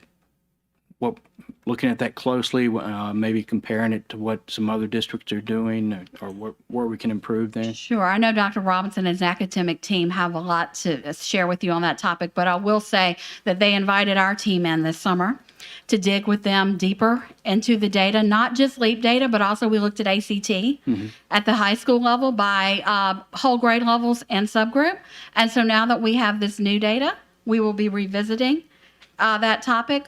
Also, we're looking at working with ANET to comparing this data for all students and all subgroups to last spring cycle of our ANET benchmark assessments to see what we can learn from that, to your point, Mr. Blue, to huddle up and to best impact student achievement. Thank you. Thank you, Mr. Blue. Mr. Howard. Thank you, President Tapman. Of course, Ms. O'Connor, you know, this is one of my favorite topics. We talk a lot about this. So a couple of things that I want to, it's actually not my favorite topic, but one of the things that I want to, but one of the things that I want to point out, I want to support and applaud the progress, specifically at Progress. That's been some great work that they've been doing over there with team, and it's just amazing to see those numbers. But I just want to, of course, draw our attention to some of the subgroup data. And so while we are outpacing the state, specifically for Black students, at the state average being 17, ours is 19. There is a significant 40-point gap between the percentage of mastery between Black students and white students in this district. So oftentimes we talk about, you know, what are we doing about that? That is a direct correlation to equity. And so there has to be, from this board, from administration, collective intentionality behind how you address those gaps. It can't be we're outpacing the state this day and we're doing, this is more so for the administration, not you, Ms. Okonski, but we have to have a specific plan about what we're doing to address the significant gap between our Black and white students and our other subgroup populations. Because if we continue on this path, we are not setting kids up for success. And if we're not intentional about it, we'll continue to celebrate 1% growth here and there and do nothing to impact the efficiency and effectiveness of kids' success within this district. And so we have to be more intentional about how we address these issues. And this is why when these conversations come up about what equity looks like in this district, this is a direct reflection right here of how we prioritize students who clearly need our supports in different ways. And so we have to be intentional with our resources, intentional with our priorities to ensure that 5 years from now, this is not how these numbers look within our district. So I wanted to lift that up. I wanted to applaud the growth that has happened, but making sure that we understand that this is an urgent matter. Only 19% of students who are Black in this district, which is 75% of the population in this district, are performing at a mastery level. If that's not an outcry for a problem, I don't know what is. Thank you, Ms. O'Connor. Thank you for that, Mr. Howard. Thank you, Mr. Howard. Let's see, Ms. Bernard passes. So we go to Mr. Gaudet. Thank you. And thank you, Ms. Konsky, for all of this information. Mr. Howard said a lot of the things I was going to say, and I agreed with it. But one thing I did seem to notice as reviewing this data from a high level. It seems like from third, fourth, and fifth grade, we did pretty well recovering in just about across the boards where we were. Now, where we were isn't where we want to be. Absolutely. Understood. But I do think it reflects a lot of work by literacy coaches, math coaches, and teachers, and the intentionality that we're putting in elementary. And so I just want to lift that up because I think that sets a good foundation for continued growth as those kids matriculate up into the higher grades. If we can keep improving them as they go along and keep improving the ones that coming behind them, that's how we dig out of this. And so I appreciate that work. I appreciate all of our teachers and all of the folks who worked on that, but particularly I'm encouraged by the movement in the lower grades because that's where we have to move. We got to get things right instead of trying to fix things later on. The other thing though is on the website for the matrix and things like that, that needs to be updated because Scorecard? The scorecard, yes. Because right now it shows projected 2021 and current and things like that. So we just need to I encourage y'all to do a little bit of work with that to update. Ms. Jones has a plan. Okay, good. But please share, sorry. Well, we need to update it. We need to say, some kind of way, say what numbers are updated and we ought to put a 2022, 23 projected or something in there to show where we're trying to go this next year and where we were. So I love the matrix. I love the scorecard. We just got to get it updated and something. And I realize some things from last year we don't have yet, but we can Sure. highlight those. Sure. And what we're waiting to do is for the 10th day of school to get our enrollment data and get our student information system data settled and locked so we can begin churning for this school year. But as I said, her design team has already got a plan to move some columns over and do some things. I'm impatient. So you're challenging us, and but we appreciate the feedback. And any of you, please share the feedback with us so that we can get it, as you say, get it right. Thank you, ma'am. Appreciate your efforts. Thank you, Mr. Goday. Dr. Lannis. You like that? Hey, my night. Thank you again, President Tapman. I would have to, first, let me say, Ms. Olkowski, this is a phenomenal job, the way that you crunch these numbers and the way that you displayed the progression and growth of our schools and our students. So let me applaud you and your team on that first and foremost. Appreciate you. Absolutely. Now comes my other part. This is alarming to me.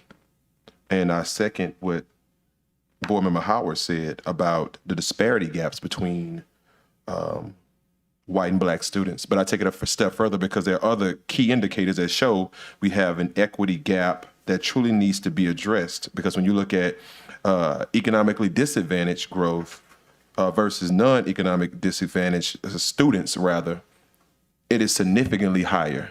And I think it is a direct correlation to Black students versus white students, Black students versus Asian students. But this is not just a Black student problem. We're talking about students of color. Because when you look at Hispanic and Latino, it is literally on the same point, at the same point. And when you break that down, I always like to put things in numbers, right? Just looking at Black students alone, that would mean that we have, right now, we're servicing about 30,000 plus Black students. Of that, only 5,000, maybe 5,800 roughly, score mastery and above. That would mean that 25,000 of our student population currently are below average or unsat.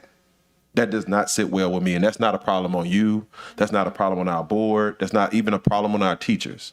I think that lets us know that we have to do a deeper dive around parent accountability, student accountability, and more engagement about what their needs truly are. So I just want to lift that up. Again, I want to commend you and your team. This is phenomenal work. Thank you. This is phenomenal work. Thank you. I appreciate your comments. Thank you, Mr. Lannis. Ms. Ware Jackson, you want to be a doctor tonight? Yeah, sure, why not? Yeah, I echo what my colleagues have said about the economically disadvantaged students and how that all correlates with these numbers. And but I really want to point out how important it is and how significant the change is due to that literacy plan that consistent literacy, especially in the early grades. Look at how it did such a wonderful boost for those kids. You know, because we talk about how our kids move around a lot, we have to stay solid. We have to be consistent in what we're teaching these little ones, especially the ones that are just starting, just getting used to going to school. And if they switch schools and they get lost, then they get really discouraged. And then we talk about what happens in third grade. They got to be on task, and we want them at a certain level there. So I'm just so excited about seeing what is happening because we're doing these kinds of things. And when next time when we look at this, we're going to see that spike is going to continue in the middle school because that's going to carry on. So I'm just so excited about doing that. And I appreciate Dr. Narcisse for bringing that to our attention and jumping on it early, because look at what's happened because of that. So thanks a whole lot. I really, really am excited about this. Here too. Thank you, Ms. Ware Jackson. Thank you, Ms. Ware Jackson. Ms. Dyson. Yes, again, thank you from me too. It's great the way you've displayed this and showed us with these graphs. I'm excited about the literacy work as well.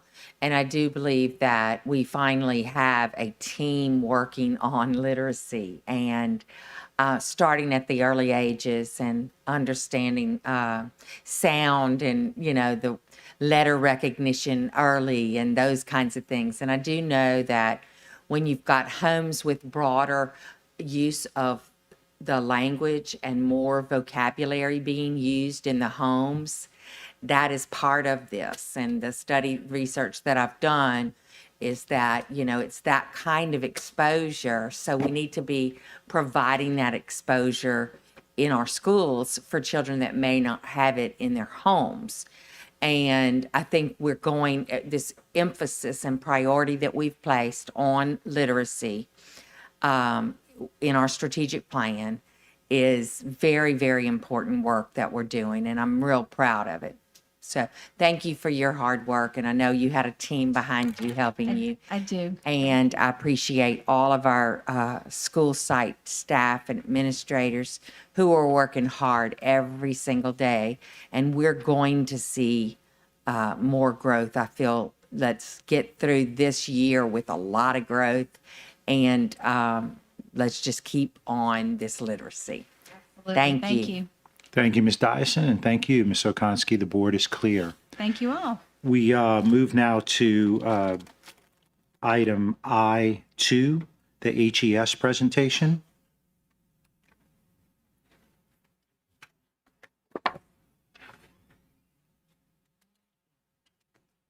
And I'll just kind of give a heads up. We've got about 19 minutes left, but so just kind of giving you a sense of when the meeting has to officially end. But go right ahead. I don't like speaking a lot, so that'll be There fine. you go.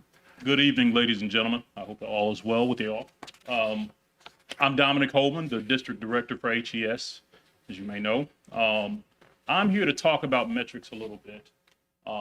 As we've started on July 1st, a lot has happened, pretty sure you know. But want to talk about it. Behind me is my district, my directors for the district, okay? This is Mr. Patrick Ficklin. He is the custodial director. This is also Mr. Desmond Green. He's the director of maintenance and grounds. So without any further ado, I'm going to pass him the mic so we can get into these metrics regarding the work order system. Good afternoon. As stated, my name is Desmond Green. I'm the Director of Maintenance and Grounds. I'm going to start off as we reference these charts and this information by saying we have now received all of the work orders from the Aramark backlog of requests that have not been completed prior to our start date of July the 1st. And we have adopted those work orders into our system. So everything that we're stating now that applies to. Through August the 11th, we've received a total of 1,762 work orders. Through the end of July, we have completed 41% of those work orders. Content of the work orders are led by trades concerns such as HVAC support, carpentry, security concerns, plumbing, and electrical. The largest category is HVAC, which is typical for reoccupancy of buildings and classrooms at the start of the school year. There was also a percentage of work orders coming from our on-call support, which is after hours, which constitutes 64 generated work orders, of which 22 happened in the last week. Going to the next slide, I'm going to do a breakdown, a completion rate breakdown. This is a week-by-week breakdown of the amount of generated work orders and the completion for each week. One thing I do want to reference here is you can see that the total number of completed work orders per week has grown significantly. We anticipate our completion rate each week will supersede the amount of generated work orders, which would be the concern, allowing us to aggressively attack any backlog and stay on top of any current issues. Just to reference, in the last week, we hit 80% completion rate of all generated work orders for that week. With HVAC stabilizing, as you can see in the final week, the drop in HVAC work orders, our average work orders per week is approximately 294, and that's expected to decrease. And the completion rate, we expect to rise over 200 per week. So there will come a change in axis where we'll actually generate more work orders, completions, than the amount we have coming in. So that's just showing the trend is going in a positive direction. At this time, I'll be followed with custodial, with the director of custodial, Patrick. Thanks. Good evening, board members. What you see in front of you is an example of a screenshot from an application we use called Go Spot Check. We use this application to inspect buildings on a daily basis. What you see here is a brief snapshot into those results. Items will include how many inspections were performed, what are the highest and lowest rated sites. This data can be broken down into details such as individual scores for specific sites, or in the case of the slide provided, what are the most common deficiencies? For example, floors in this case. Data can be shared amongst all interested parties and will be used to help rank sites, zones, and teams.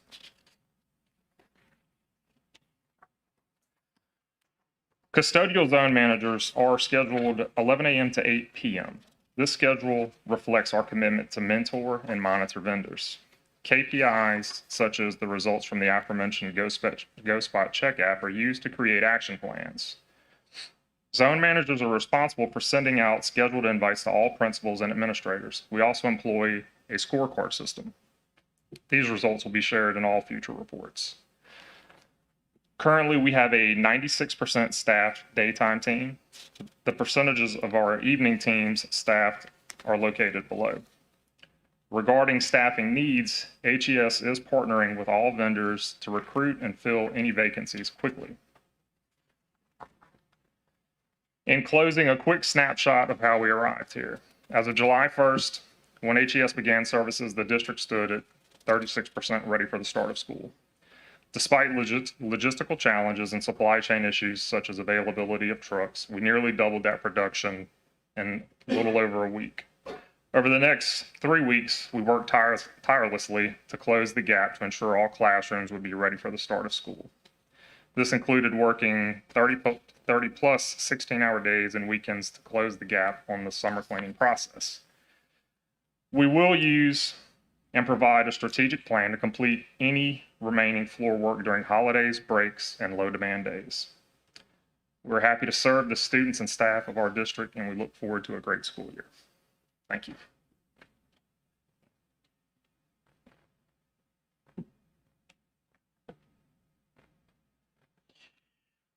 First and foremost, on the grounds piece, and I can say this with a bit of excitement, we're definitely happy to say that we are now contracted with RCI as our grounds vendor for all schools going forward as of August the 15th.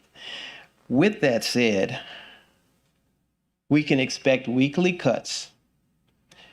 There's a 4-day rotation in which all schools are cut within that time frame.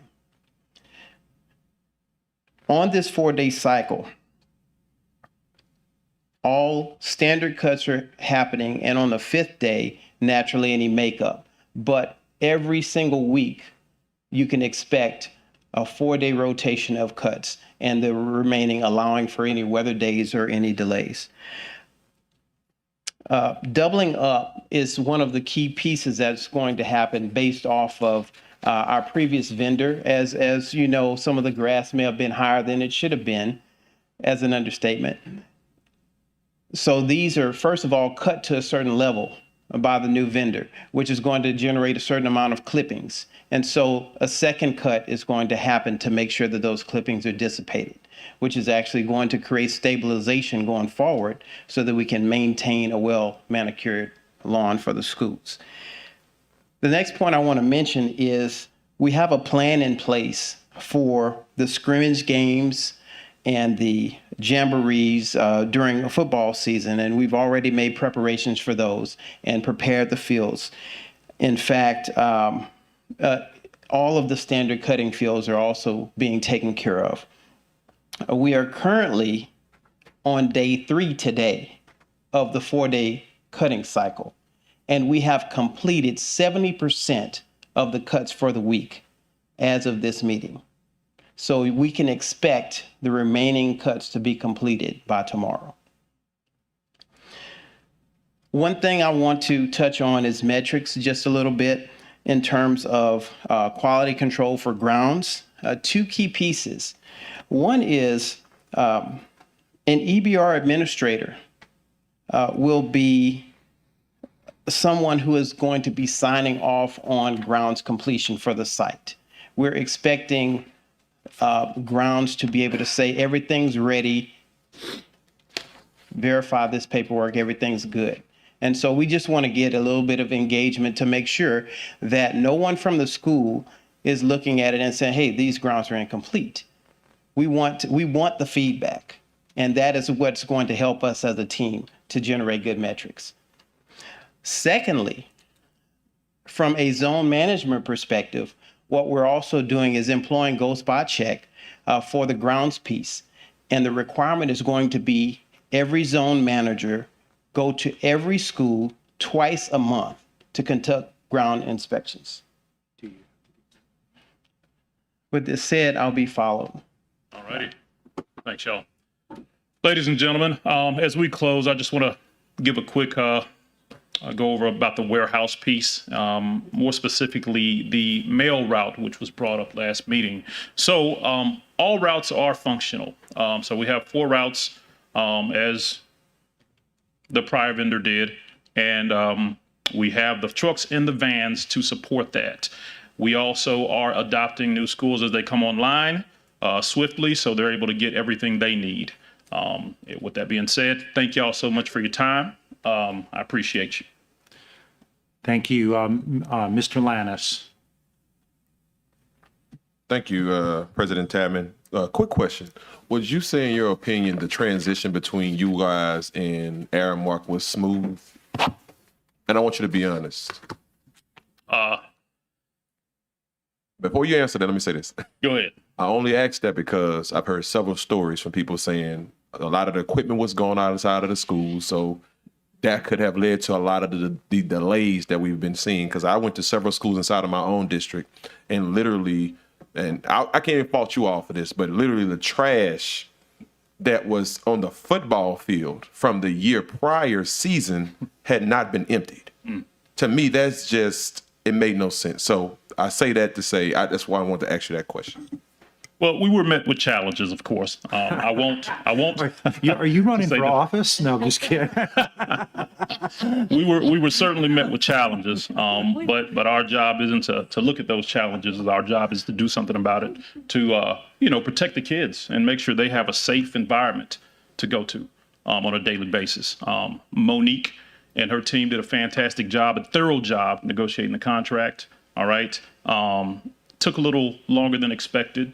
So what would normally take 2 months, we had about 3.5 weeks to do. All right. That being said, we are improving every day, and we look forward to partnering with EBR for a very long time to come. Where are we at with local vendors? Have we still filling spots? Or everything is good to go? Oh yeah. Okay. We have all local vendors at night. Yes, sir. Okay. Yes, sir. Absolutely.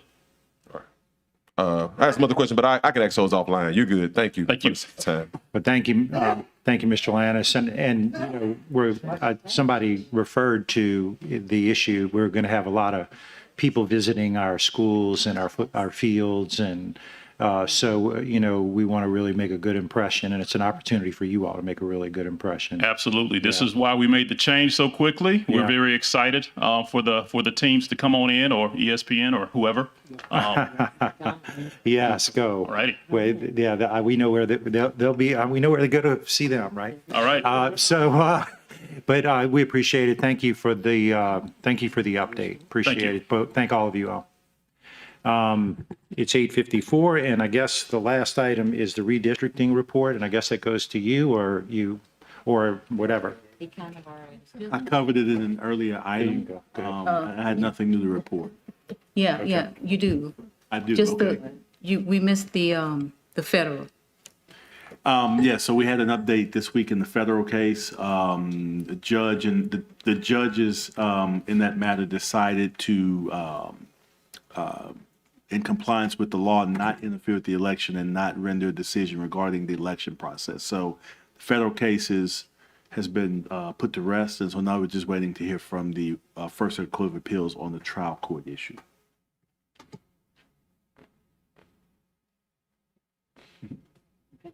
Everybody good? I would entertain a motion to adjourn. Oh, sorry. I was very anxious. I was going to cut Mr. Lannis off. This is it. This is him, right? All right, Mr. Lannis, organizational announcement of meetings.